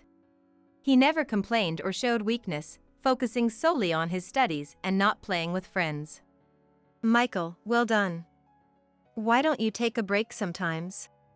I tried to comfort Michael with some cake as a snack while Ian was away. Sweets aren't good for the body. He refused without even glancing my way. As Michael entered high school, he joined the baseball team, wanting to train his spirit, and became a star pitcher of the team. Even after that, thanks to his disciplined effort, he tackled everything with all his might and graduated top of his class from a prestigious university known for its difficulty. Raised by the strict Ian, Michael grew up to be so graceful in his movements that people passing by on the streets would stop and stare. It seems he was even approached by several women for dates. I once saw Michael sighing to himself. Michael, isn't there someone you're interested in? I find it more meaningful to spend my time honing myself, rather than romance. His response to my casual question was marked by an even deeper sigh. Eventually, Michael made neither friends nor lovers, always a lone wolf, establishing himself as an object of admiration from afar. After university, he landed a job at a major publishing company, enviable to many. The publishing company kept him busy, and Michael lived a life of constant business trips, hardly ever returning home. He woke up early every morning and returned home on the last train. With such a lifestyle, he had no chance for encounters, dedicating his days to work alone.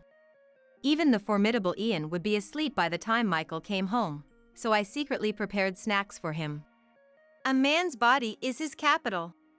Ian had always fed Michael a perfect meal of one soup and one dish, and so he was forbidden snacks, especially midnight snacks.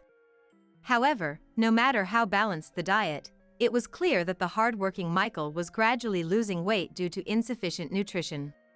He's going to collapse if he keeps this up. Michael initially refused the midnight snack, wanting to go to bed early. But one day, after exchanging such words several times, Michael's stomach growled loudly, cutting off his words. "The stew is ready," I said. "I want to go to sleep." "See, the stomach doesn't lie," I gently told Michael, who turned bright red and looked down. "Is it really okay for me to eat?" "Of course. I made it for that reason.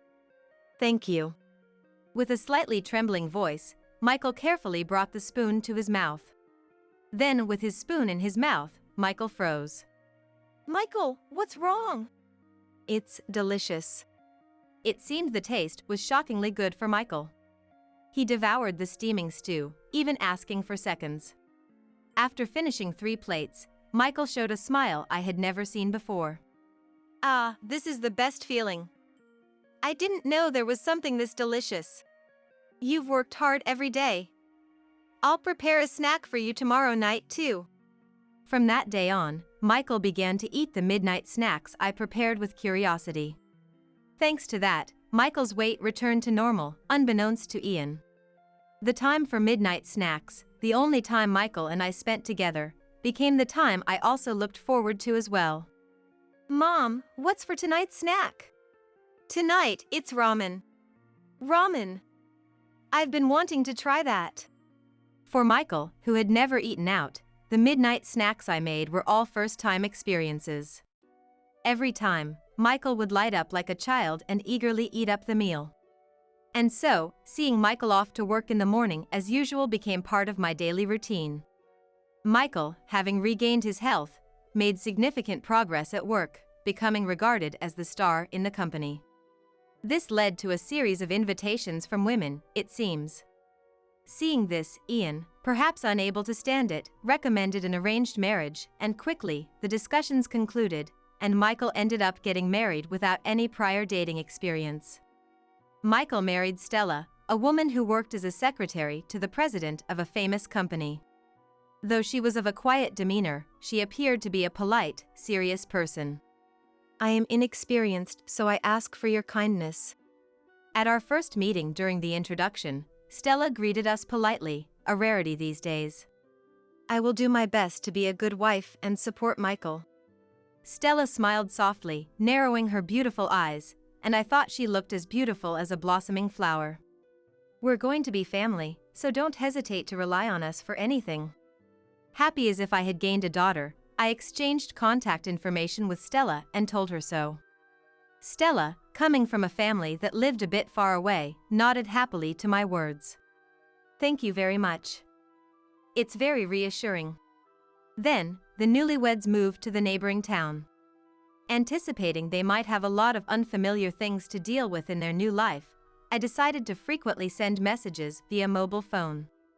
However, when I asked if they needed any help, Stella, who was already domestic and skilled in household chores, seemed to have quickly won over Michael's heart.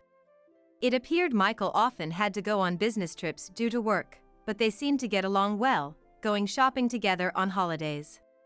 Not only that, but Stella also took care of me by giving me candies when I had a sore throat or recommending a good plaster when I mentioned I had hurt my back, always considerate towards me. She would quickly reply to my messages, so I thought there was no need to worry. When I told Ian about Michael and Stella, he nodded as if to say, of course, making me completely at ease. "I'm happy to see them so happy." Michael and Stella were blessed with a daughter named Emma in their 4th year of marriage, bringing me great joy.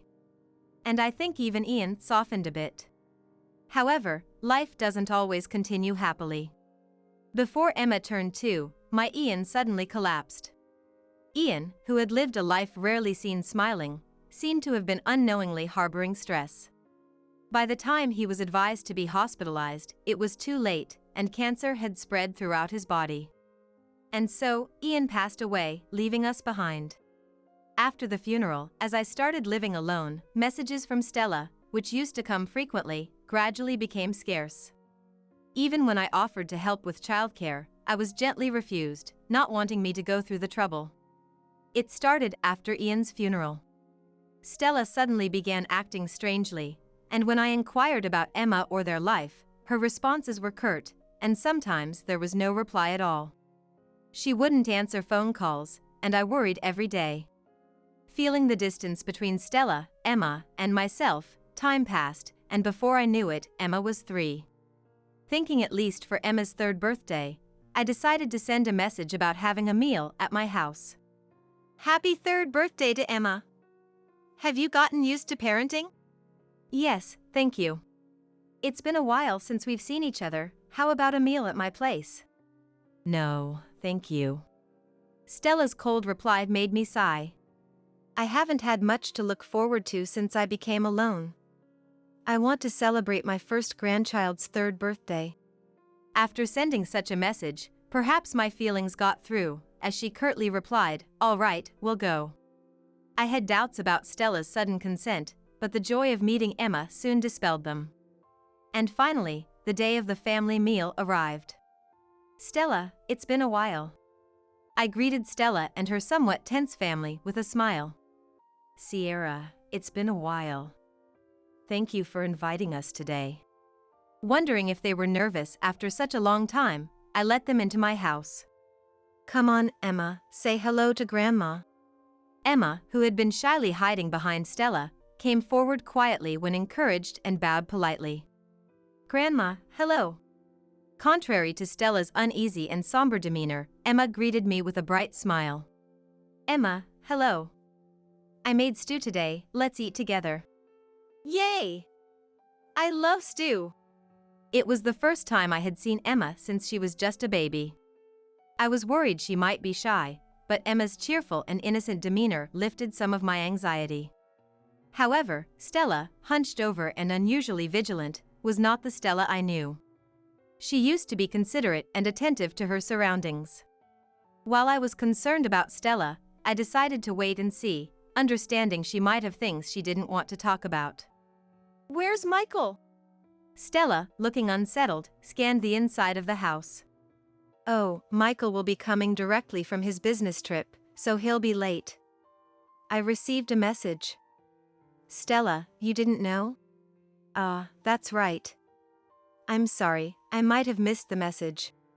Stella seemed relieved for a moment and hastily checked her mobile phone as if to hide her expression. "I'm sorry, I had a message too. I can't believe I missed it. I feel like a failure as a wife." Stella's blue face and the way she berated herself seemed excessive to me. The message had just come in, so there was no need to worry so much. However, I didn't press further in front of Emma.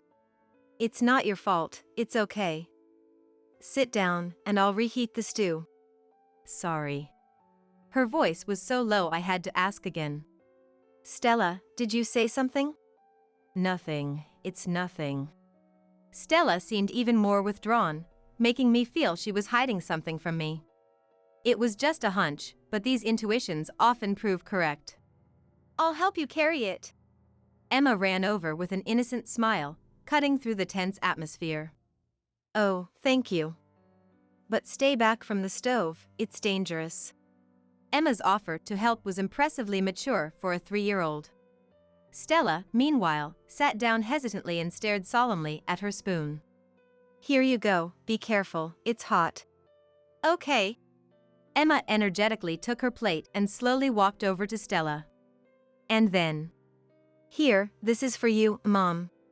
Emma said, and in the next moment, did something unbelievable. What? Emma deliberately spilled the stew on the floor instead of placing it at Stella's seat. It wasn't because she tripped or slipped. She clearly did it on purpose. Why would you do something like this? Wasting food. I couldn't help but scold Emma harshly. Because it's easier for Mom to eat. Surprised by the scolding, Emma said, crying and shaken. Easier to eat? I couldn't believe Emma's words and repeated them unconsciously. Mom always eats on the floor. Eating on the floor? What do you mean? Mom always eats on the floor because Dad makes her. Emma tried to explain, sobbing. Hearing Emma's surreal words, I looked at Stella, who was trembling and pale. Stella, what's going on? Ah. Just as Stella was about to speak, the doorbell rang, and Michael appeared at the entrance. Despite the awkward timing, I quickly cleaned up the spilled stew and welcomed Michael in. I'm home. Did something happen? Michael seemed puzzled by the delay between the doorbell and the door opening. Welcome back. I couldn't leave the stove. I tried to act normally, hiding my agitation. I see. Is that stew I smell? Yes, your favorite stew. I felt relieved I had made stew and breathed a sigh of relief. Unaware of anything, Michael cheerfully entered the living room, ignoring Stella's distress, and sat down with a thud. Nothing beats Mom's stew. Michael spoke loudly while Stella bit her lip tightly. Feeling the tense atmosphere between them, I forced a smile, struggling to maintain a facade. I was skeptical about Michael making her eat on the floor, but I sensed their relationship wasn't good. The conversation remained superficial, the stew tasted bland, but somehow, the meal ended peacefully. After the Michael family left, I messaged Stella about the incident. The only reply I got was, "It's nothing." It can't be nothing.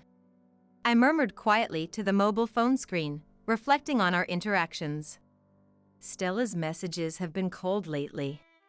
The distant replies didn't seem like they were coming from the caring Stella I knew. Thinking about the incident made me wonder if Michael was controlling her phone. I can't overlook what just happened. I need to check on things myself. With that thought, I decided to visit Michael's house. Even though it's spring, it was already dusk. I shivered in the cold air as I approached their house. Just then, I heard a loud argument. It's your fault. What? That was Michael's voice. Panicked, I pressed the doorbell. Michael, with a forced smile, greeted me. Mom, we just said goodbye. What brings you back? I need to talk to Stella. What? Well, Stella's tired from the visit. I'll pass the message. Michael blocked my way, visibly flustered. This is an important matter between women. My firm tone left Michael with no choice but to let me in. Stella? Looking around inside, I noticed the bathroom light was on. I'm going in. As I headed to the bathroom, Michael hurried after me, panicking. Stella's in there. You can't go in now. But I entered the bathroom before Michael could stop me. And what I saw was unexpected. Stella! Stella was in the shower, drenched, sitting on the floor. Sierra. I was cleaning the shower and accidentally turned it on myself. Stella weakly smiled as she spoke to me. This is terrible. You'll catch a cold. After finding a towel, I wrapped Stella in it, drying her hair and arms. I can't believe this. Sorry, Mom. Stella always messes up when I'm not watching. Michael didn't even attempt to get a towel, instead crossing his arms with an angry look. Stella was in a daze, quietly letting me help her. Seeing Stella's slight shivers, I couldn't deny Emma's words were true. Stella, I've dried you off somewhat, but you need to change immediately. Sierra, I'm sorry. Thank you. Always like this. Stella can't do anything without me. Michael complained, but Stella's fear was evident. Pretending to use the bathroom, I discreetly called the police, and soon the doorbell rang, signaling their arrival. Who's that? Michael answered reluctantly. We received complaints about loud noises from this house. The officer said, to which Michael lied about a misunderstanding. The officer insisted on speaking with us after checking the neighborhood.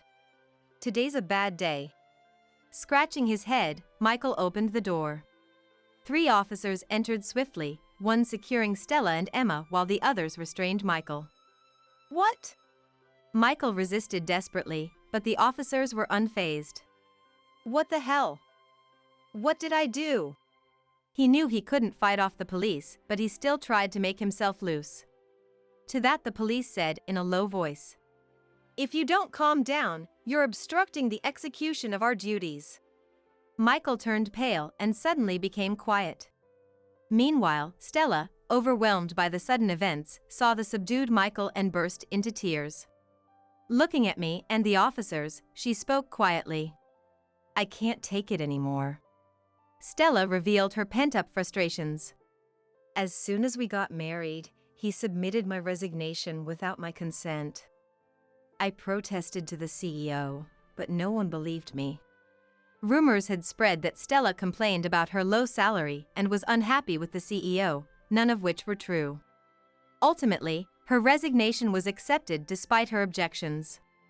Life became hell after I became a housewife. First, her mobile phone was taken away. In her unfamiliar married life, it seems Stella had many things she wanted to discuss with me or her parents, but Michael wouldn't listen. Especially about meals. Whatever I cooked was always criticized as bad. I wanted to ask Sierra for recipes, but was told to figure it out on my own. At first, it was just verbal criticisms, so Stella thought she could bear it. Things got worse when Emma was born. He did help with childcare, but... Michael appeared to be a kind and good father to Emma, but his verbal abuse towards Stella in her presence increased. After Ian passed, the harassment intensified. Verbal abuse became a routine. Stella was ordered to eat meals on the floor and endured days of being overworked by Michael. When they went shopping, she was only allowed to buy what Michael specified, limiting her outings to the bare essentials. Any slight dissatisfaction from Michael, like a lightly cleaned area or a wrinkled shirt, resulted in Stella being doused with cold shower. Using water as a means of harassment left no physical marks. I had no one to turn to. It was so hard. Tears fell again from Stella's eyes. She confirmed my suspicions of her suffering under Michael's harassment. "You've been enduring all alone. It must have been so hard." I regretted not noticing the signs earlier. As I comforted Stella, I reflected on my actions. Michael faced interrogation after everything was revealed. During the interrogation, Michael sat arrogantly, denying any wrongdoing. An officer, unable to overlook Michael's behavior, pressed him hard. Why Stella acted fearfully around Michael, and the reason Emma naturally spilled the stew on the floor were questioned. Even without visible marks, harassment traces could be investigated with modern medical technology, the officer sternly stated. Finally cornered, Michael confessed. "I've been under a lot of stress." Michael murmured as if speaking to himself. He resented the strict discipline enforced by his father since childhood. He was strictly told about the order of the meal he ate and the right size he was supposed to eat in one bite. "You can't even do this." Harsh scoldings for minor mistakes were part of his upbringing. Forced to learn kanji and English at a young age, Michael was made to revise tirelessly for any mistakes. In elementary school, while peers enjoyed games, Michael was sent to unwanted lessons and cram schools. He revealed his dissatisfaction with all of it. In high school, he was forced into a strict baseball team, despite having no interest. "The first time I played soccer during a break, I found it incredibly fun, but my father never allowed me to switch to the soccer team." I was shocked by Michael's words. I trusted Ian to take care of meals in another room, never questioning it, and rejoiced at Michael's academic and extracurricular diligence. "All the times you were working so hard, it wasn't because you enjoyed those activities." I didn't know Michael loved soccer and I was unaware of his interactions with Ian. I was just preparing lunches every day without knowing anything about my family. "I had no idea you felt that way, Michael. It's natural for you not to know." He said it was a man's promise and made me keep quiet. Michael, adeptly trained mentally, easily maintained composure without my knowledge. He didn't enjoy studying either. He was restricted from popular student activities like gaming and fashion interests. And even his love for sweets was limited. Ultimately, an arranged marriage decided by Ian added to his growing resentment. Having the marriage arranged without his consent, Michael seemed to have started feeling indifferent about everything. Even after getting married and moving away, the pressure of being married to someone chosen by Dad made him feel monitored, and the curse lifted only after Dad's death. I became obsessed with the idea that Stella should strive just like me. That was how Michael concluded. I thought I had raised Michael together with Ian. I had no inkling Michael was enduring such hardship behind my back. The guilt and powerlessness overwhelmed me. Despite Michael and Ian keeping silent, I bear responsibility for not noticing. Stella, this isn't something an apology can fix, but it was my fault for raising him poorly. I'm truly sorry. No. I'm the one who should apologize for not being able to heal Michael's heart. Stella's words, ever so kind, made tears spill from my eyes. Stella, you've done nothing wrong. I'm truly sorry for everything. Afterward, Michael was arrested for assault. Having shared his burdens, he seemed somewhat relieved. He will now have time to reflect and make amends. Stella decided to divorce Michael, taking Emma back to her parents' home. Sierra, thank you for everything. I haven't done anything worthy of your thanks. I decided to support Stella and Emma financially in Michael's stead. Initially hesitant, Stella accepted after I expressed a desire to maintain a good relationship. I'm sorry if I made you feel uncomfortable. I'll always consider you as my family. Thank you. Having a relationship with you and Emma is a great comfort to me. Stella, having settled into her new life, seemed to regain her bright smile. I regularly received photos of Stella and Emma. She also invites me several times a year to visit Emma. Sierra, would you like to come over sometime? Emma misses you. Seasons have cycled through peaceful days since the incident. Emma started going to elementary school and even visited my house alone. Exactly, Emma, you're doing great. I was teaching Emma how to make hamburgers during one of her visits. Grandma, this is fun. Emma showed a carefree smile, shaping the hamburgers perfectly. Indeed, it's fun. It'd be nice if Mom could join us next time. Yeah. I'll make a lot. I deeply cherished these moments of happiness. Relieved that Michael hadn't inflicted lasting wounds on Emma, I wished for her to always be smiling. As we placed her small hamburgers in the pan, her eyes sparkled with anticipation for the completion of the meal. May your life be filled with smiles from now on.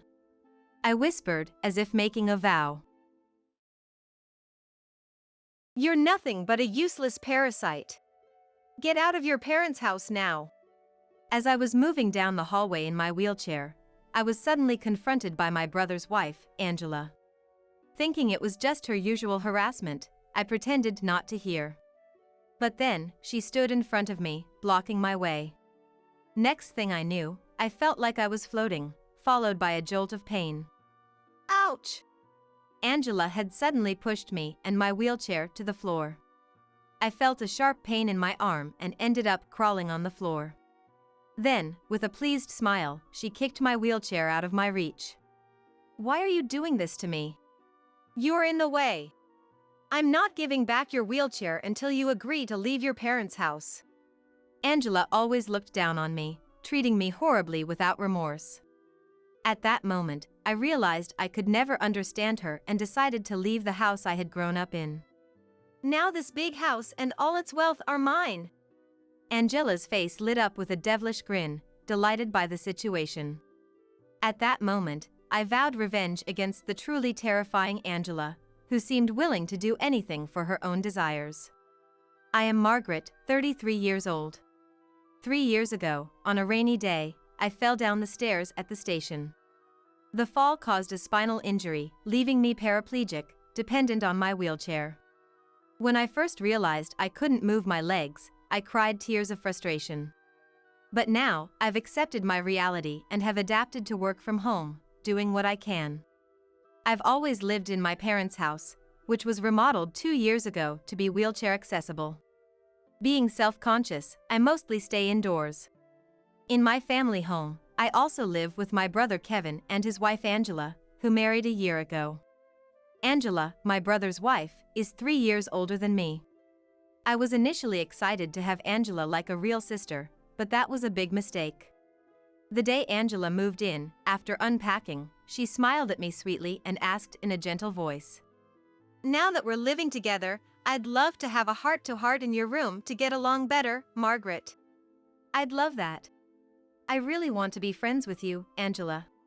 With high hopes for a pleasant future, I entered my room with Angela pushing my wheelchair. But as soon as the door closed, her kind expression vanished. She frowned like a different person and said something shocking. "You know, you're an eyesore." "Excuse me. Are your ears as bad as your legs? Your presence in that wheelchair is an eyesore." I was stunned by Angela's drastic change and managed a weak, uncertain smile, saying, "You're joking, right?" To which she berated me even more. "I hate jokes. Everything I said is my honest opinion. But you just said you wanted to get along." "That was just an excuse to be alone with you." Hearing this unexpected statement, my mind went into a panic and my hand, covering my mouth, started trembling. Wait a minute. I can't comprehend this. Does she hate me? As I took a deep breath trying to understand what was said, she hurled more insults at me. "People who live leisurely at home without working are called parasites." "Why are you being so harsh? Did you come to my room just to say these things?" "Yes." "I feel sick having someone who only consumes money living in this house." I never imagined she could be this kind of person. My mind was still in turmoil, but I knew I had to respond. Looking her in the eye, I said, "I am working and paying for my living expenses." "Don't lie. How can you work while staying at home? Are you stupid?" I explained that I work from home, but she didn't believe me at all. Instead, she demanded that I, a useless freeloader, leave the house. I was shocked by such harsh words from her, whom I had only met a few times since my brother's marriage. Confused and unsure what to do, she said, "I can't stand even breathing the same air as you," and left the room.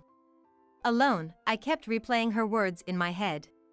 Should I tell my brother? As I was about to open my door, I remembered my past self. After falling down the stairs and losing consciousness, I awoke in the hospital to find my legs immobile. At that time, I couldn't accept this new reality immediately. Though I claimed to live facing forward, in reality, I hardly left my home, conscious of other people's eyes. Maybe Angela is in a similar situation. Instead of upsetting everyone by telling my parents and brother, I decided to wait and see. Surely, if we live together, we'll understand each other eventually. With that thought, I calmed my shaking heart. I tried to act cheerful around Angela, initiating conversations to get along better. But her cruel behavior only worsened day by day. She played the kind sister when our parents and brother were around, but as soon as they left for work, her harassment began. "You don't work or pay, so you don't have the right to eat."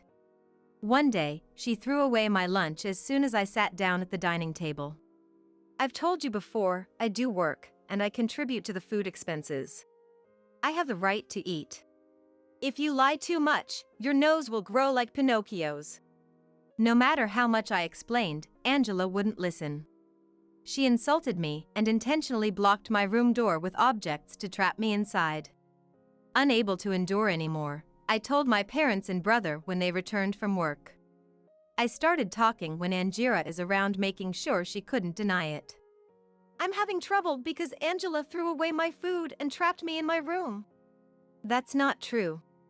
She said she didn't like what I made and threw it away. I was cleaning and accidentally left the vacuum cleaner in front of Margaret's room. I'm sorry for not being useful. Margaret, I'm sorry for making you feel bad." Angela acted like an actress, tearfully apologizing to me, and my parents and brother were completely deceived. I couldn't win against this. I started thinking that it would be better not to engage with her. After that, I hardly talked and spent more time in my room. One day, a year later, as I was returning to my room after breakfast, she started yelling at me in the hallway. Still planning to stay in your parents' house? You're so persistent. I'm sick of this pest. You useless parasite, get out now. Being used to her harassment, I pretended not to hear. But then she stood in front of me, blocking my path. Please move aside. As I tried to push past, Angela laughed and forcefully kicked the side of my wheelchair. I was hit by a severe impact and toppled over before I could steady myself. A sharp pain shot through my arm. I tried to get up, but I couldn't right my wheelchair lying on its side. Crawling on the floor in pain and humiliation, I looked up to see she standing over me, looking smug. Desperately looking up, I saw her trying to suppress a laugh, her arms crossed, clearly enjoying the situation. How pathetic you look. What a spectacle. Please, help me. Well, if I must. There. She kicked my wheelchair even further away, putting it out of my reach. Don't you think this is too much? I have to do this to get rid of a parasite, don't I? Give me back my wheelchair now. Not until you say you're leaving this house. So, what will it be? Looking down on me and acting so cruelly with ease, I realized I could never understand her. I decided to leave the home I'd grown up in. Fine. I'll move to a high-rise condominium. A high-rise condominium? As if you could afford that. Your denial is just sad. I don't care if you don't believe me. I'm leaving. Please return my wheelchair. Just wait for the caretaker who's due soon. I'm finally getting rid of the nuisance. Now this big house and all its wealth will be mine. Get on your precious wheelchair and start packing. That's when I realized her true nature. She would go this far for her own desires. Such a terrifying person. She looked like nothing but a devil to me, leaving me on the floor without returning my wheelchair, and then leaving the house. The floor was cold. And I was getting colder. I need to do something. Lying in the hallway in the middle of winter, my body temperature dropped rapidly. I tried to crawl to my wheelchair, but my injured arm was too weak to move. What if I stay like this? Shivering from the cold, I heard the front door open, and the caretaker arrived. Help me, please! Hearing my cry, the caretaker rushed over in a panic. Rubbing my injured arm unconsciously, the caretaker noticed something was wrong and immediately took me to the hospital. Luckily, there were no fractures, just bruises, so I was prescribed some ointment. Back at home, filled with frustration, I started preparing to move. I won't let this go. I'll show everyone her true nature. And so, the day of my move arrived. Angela had finished breakfast and was getting ready to leave. Hurrying to the entrance, she said to me, "Make sure you clean up and leave before I come back. And never return to this house. Don't worry. I'll leave without leaving a trace. Then goodbye. Forever."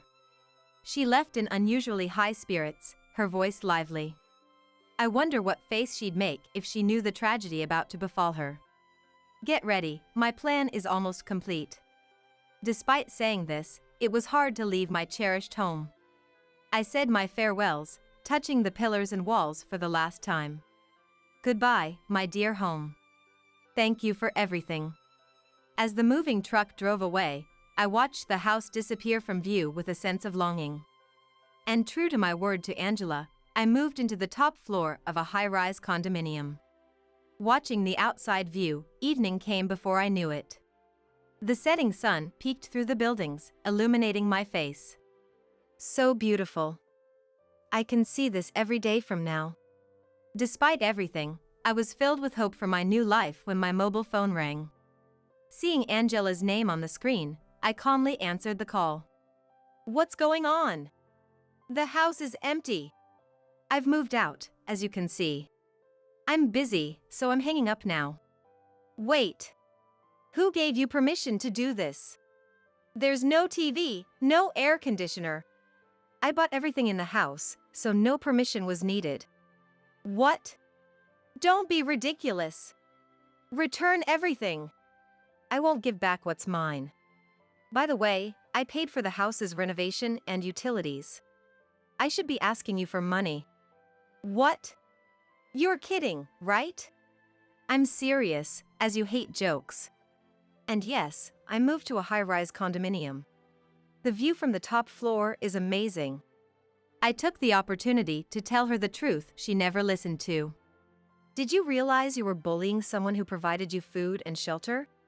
That's impossible. I never took anything from you.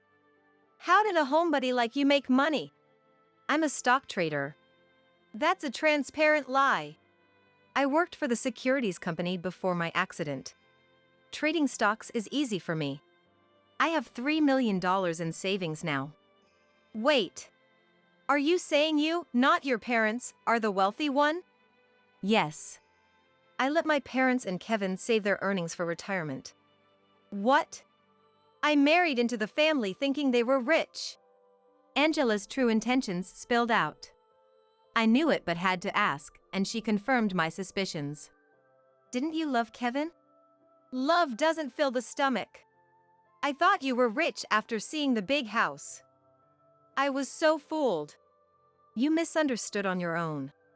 By the way, I invest in properties too. I own several apartments besides this condo. The wealthy and victorious one is me. You misjudged, sadly. What? I won't forgive you. Make a fuss if you want. You should worry about yourself. Why? I've put that house up for sale. We're still living there. That's terrible. My parents and Kevin moved with me, so you're left alone. Oh, and Kevin has blocked your calls and emails. What? I almost laughed at her loud and shocked reaction. She frantically tried to contact Kevin, but of course, got no response. I revealed more truths she didn't know. I owe it to you, Angela, for pushing me in the wheelchair and causing my injury. Thank you. What? The caretakers saw everything and told my family, so they helped me. Actually, we had secretly planned to move out without you. Moreover, my brother prepared something to definitely trap you. Remember last night when Kevin suggested you go out today to make moving easier? That was to clear the house before you knew it. She was silent for a moment, then suddenly changed her tone, trying to sound sweet. Margaret, I think I went a little too far. Let's be close from now on. Okay? Telling such lies will make your nose grow like Pinocchio's. I wish we could be real sisters, Margaret. I can't stand this nonsense. By the way, this whole conversation is on speaker, and my family is listening. No one will forgive you. Kevin is divorcing you, so please live well on your own. She, realizing she couldn't persuade me, made a last-ditch effort. Kevin, can you hear me? You're joking about the divorce, right? He doesn't seem interested in responding. He's laughing and enjoying your desperate situation. Shut up. Let's talk properly. I'll find your condo and come right now. Tell me where. Please. Everyone burst into laughter at her thinking she could still be forgiven. But knowing her, she might try to find our new home, so I sternly warned her. If you force your way into the condo, I'll sue you for trespassing. Don't say such scary things. I'm serious. And about the injury and mental distress you caused, I'll sue for compensation. I have the hospital reports, so you can't escape. Pay $20,000. I'll be broke. You don't need the money, you're rich. I'm asking for compensation to make you reflect. If you don't agree, talk to my lawyer. Goodbye forever. I don't care about poor Kevin, but I don't want to lose wealthy you. I apologize. Please forgive me. No way, you fool. I hung up forcefully. I gave Angela's photo to the condo's doorman, warning him about her, so security will respond if she steps foot inside.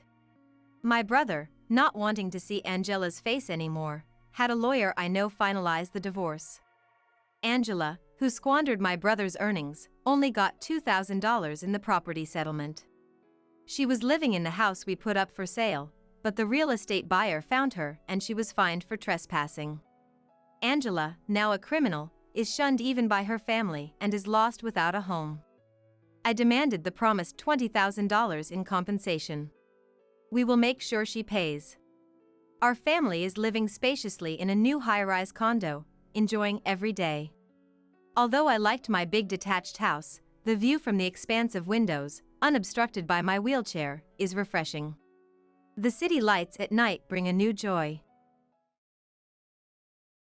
Get back home and start cooking quickly. That was the first thing my husband blurted out over the phone while I was at work. When he got home, he was visibly upset that dinner wasn't ready. Even though I had explained to him that I'm in the middle of a big project at work and it's a crucial time, he still clings to the old-fashioned belief that housework is a woman's job. You're obviously using work as an excuse to skip out on chores. I'll give you a piece of my mind when you get back. Despite having ended the call, my phone's notification light kept flashing incessantly. It was as if it was reflecting my husband's unending anger, causing me to sigh repeatedly. I'm Natalie, 40 years old. Earlier this year, I was promoted to a managerial position. Until I got married to Matthew, who is 6 years my senior, 3 years ago, my life was all about work. After getting married, I thought about scaling back my work, but then came the unexpected promotion. Now, with more responsibilities, my workload has only increased. Nonetheless, I've been trying to balance housework as best as I can. But feeling the strain of juggling both, I've asked Matthew to help out. Please, can't you help out a bit with the chores? What? Why should I do it? I'm the head of this household. But we're a dual income couple without kids. I think it's only fair you do some housework. Despite having those discussions many times, he eventually went and complained to my mother-in-law. Truth be told, mother-in-law is quite a tricky character. Of course, the wife should do all the housework. You're failing as a wife, she would say. Every time I see her, she gives me a hard time. Plus, she, who loves designer brands, always mocks my work-appropriate jacket and pants style as drab and cheap. Before I knew it, I was constantly receiving snide remarks from my mother-in-law and fighting with my husband, who doesn't understand the concept of a dual-income couple. All this leaves me with little hope for the future and a growing sense of despair. Then, one day, as I finished work and opened the front door of my house, I saw in-laws' shoes. Are they both here? This is going to be troublesome. Just as I dreaded, my mother-in-law, standing tall, started lecturing me as expected. I've been waiting for you, Natalie. Leaving the house empty till this hour because of work. You really don't understand your role as a wife. Yeah, sorry, I replied, too tired to argue, enduring the hunger and her relentless sarcasm. While she was going on with her one-sided sermon, my father-in-law was lounging on the sofa, an annoying sight, but I couldn't bring myself to say anything. A wife who neglects her home is a worry for our old age. We should move in together immediately. That's a bit. Your opinion doesn't matter. We've already planned to move in with you and even arranged a mortgage for a suitable house. Standing beside her, my husband listened to our conversation, then confidently and excitedly approached me with his news. Seeing his proud face, she looked very pleased. I couldn't help but feel completely excluded. That's exactly why I don't want that. If you don't like living with my parents, then let's get a divorce. That's impossible. Because... He cut me off, refusing to listen and, as usual, imposing his own opinions. Then just do as I, the man of the house, say. Don't act so high and mighty just because you work at a major company. Women should be quiet and obedient. It crossed my mind that he might not even remember our previous discussions. They, apparently giving up on my input, were excitedly discussing the new house. We'll have separate entrances in the new house for us. You guys will want your own entrance, right? Feel free to boss Natalie around whenever you need. Thank you, you are so thoughtful. A wife is like a free housekeeper. I'll use her to my heart's content. Despite the headache-inducing conversation, with the house loan already taken, I had no choice but to let Matthew have his way. 2 weeks later, on my rare day off, my in-laws suddenly moved into our house. Without any prior notice, mother-in-law, with her piles of luggage, barged in as if she owned the place. Matthew was out, and when I tried to call him to figure out what was happening, he didn't answer. My mother-in-law, in her usual flashy, embroidered designer clothes, started ordering me around as if it was the most natural thing. My father-in-law sank deeply into the sofa, showing no intention of helping. Clear out those cheap bags and clothes from your room. We're using your closet and bed from today. A semi-double bed is too much for you. You can sleep in the hallway. What? Didn't you hear me? Get moving. Wait a minute. Weren't we supposed to move in together only after getting the new house? Our house sold quicker than expected. Starting today, I'm going to retrain you to be a proper wife. She twisted her mouth maliciously, seeming to enjoy the moment. She completely ignored everything I said. Just thinking about starting life with father-in-law, who wouldn't even move things in front of him, weighed heavily on my heart. Doing as I was told, I began taking my clothes and bags out of my room, to her satisfaction. You're always wearing the same clothes despite your good salary, and you don't even own a designer bag. Yeah, I don't really focus on that stuff. That's why you're so plain and boring. You must have a lot saved up since you don't spend. Not really. Lying again. She mocking laughter, now even more spiteful, made me feel like she was targeting my savings. Also, you'll be buying all new appliances and furniture when we move to the new house. We only brought our clothes and newly acquired golf gear. She made decisions without listening to my opinion. Biting back what I wanted to say, I focused on tidying up. Not owning much, I quickly moved my belongings from my room to storage. Now it's time to store our important stuff. Hurry up. I placed her clothes and father-in-law's golf bags in the closet I had been using. She looked very satisfied watching this. As I was finishing up, my husband returned home and happily addressed me, seeing the situation. First of all, it was a luxury for a wife like you to even have a room. Leave it to my mother, and you'll become a proper wife. This is just the beginning. I'll drill into you what it means to be a wife. True to her word, the next day I was woken up at dawn to prepare breakfast for everyone, including sandwiches I had never before made for my husband.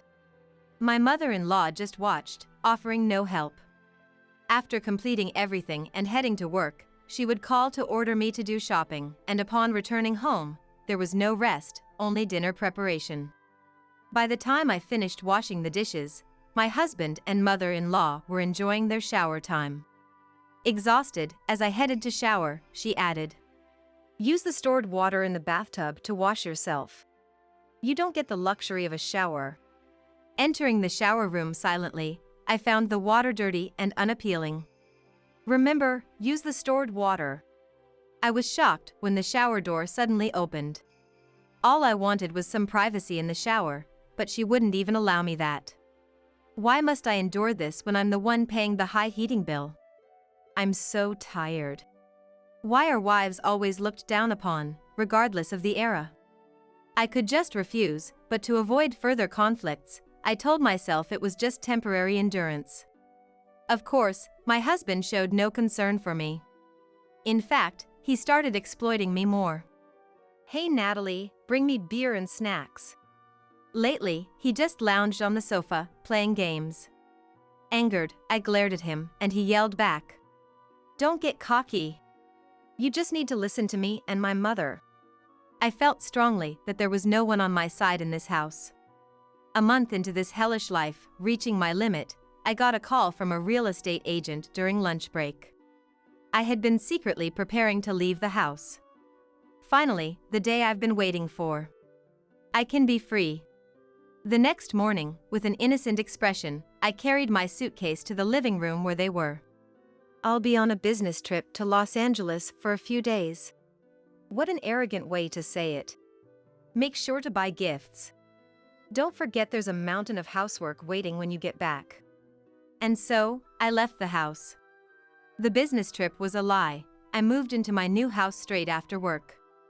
Alone for the first time in a while, I felt an overwhelming sense of happiness. From now on, I'll live for myself. I resolved in my heart.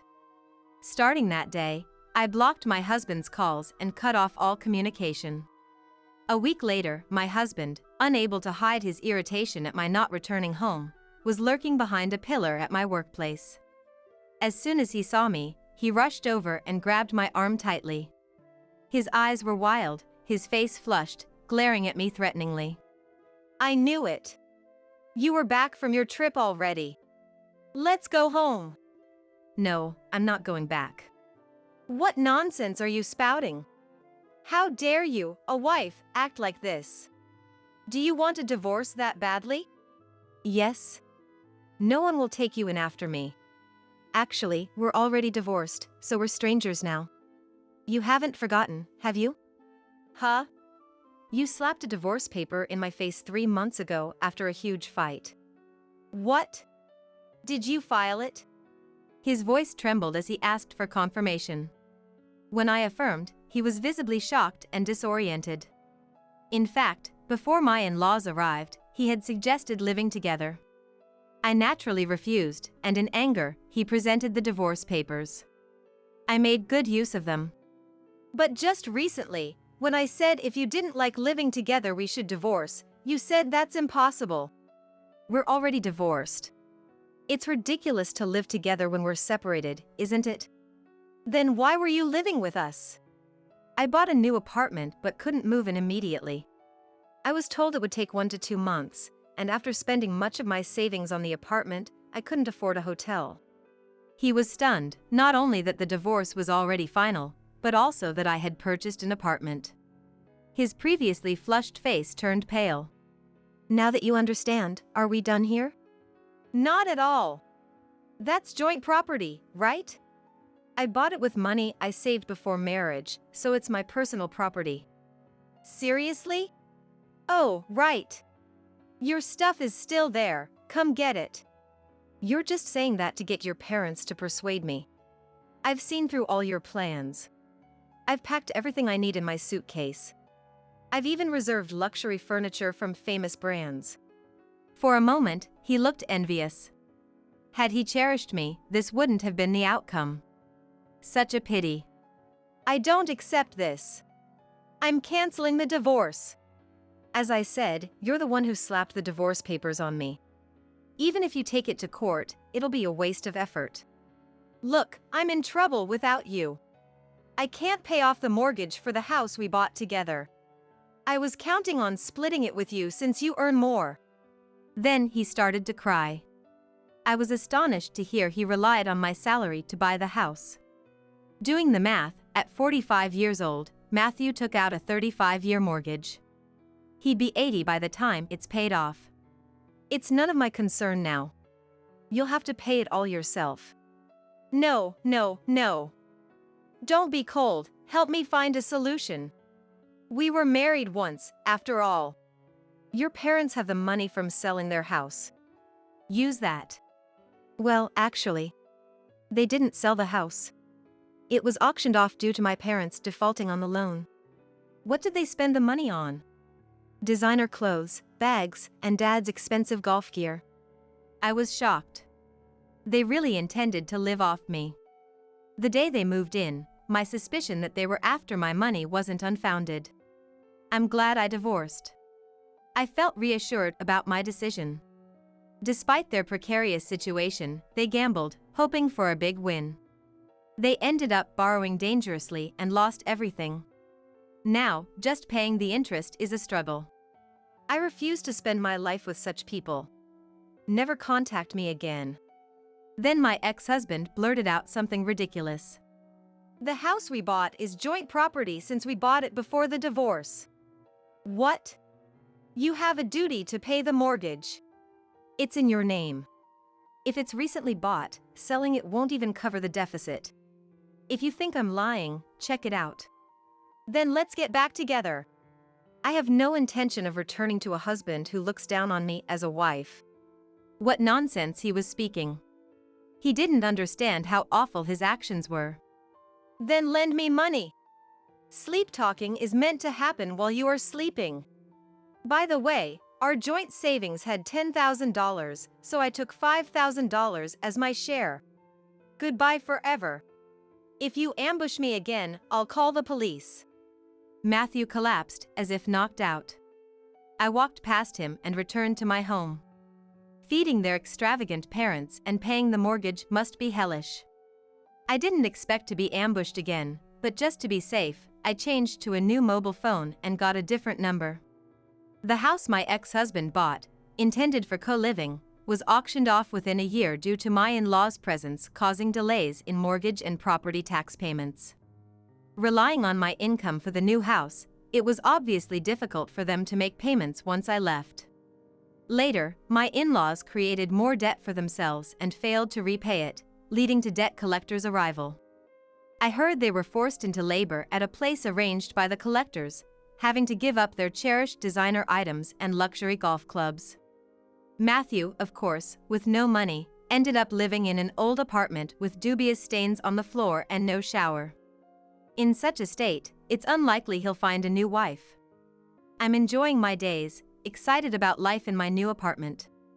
The freedom to live without anyone's orders, just relaxing, is blissful. Living alone is the best.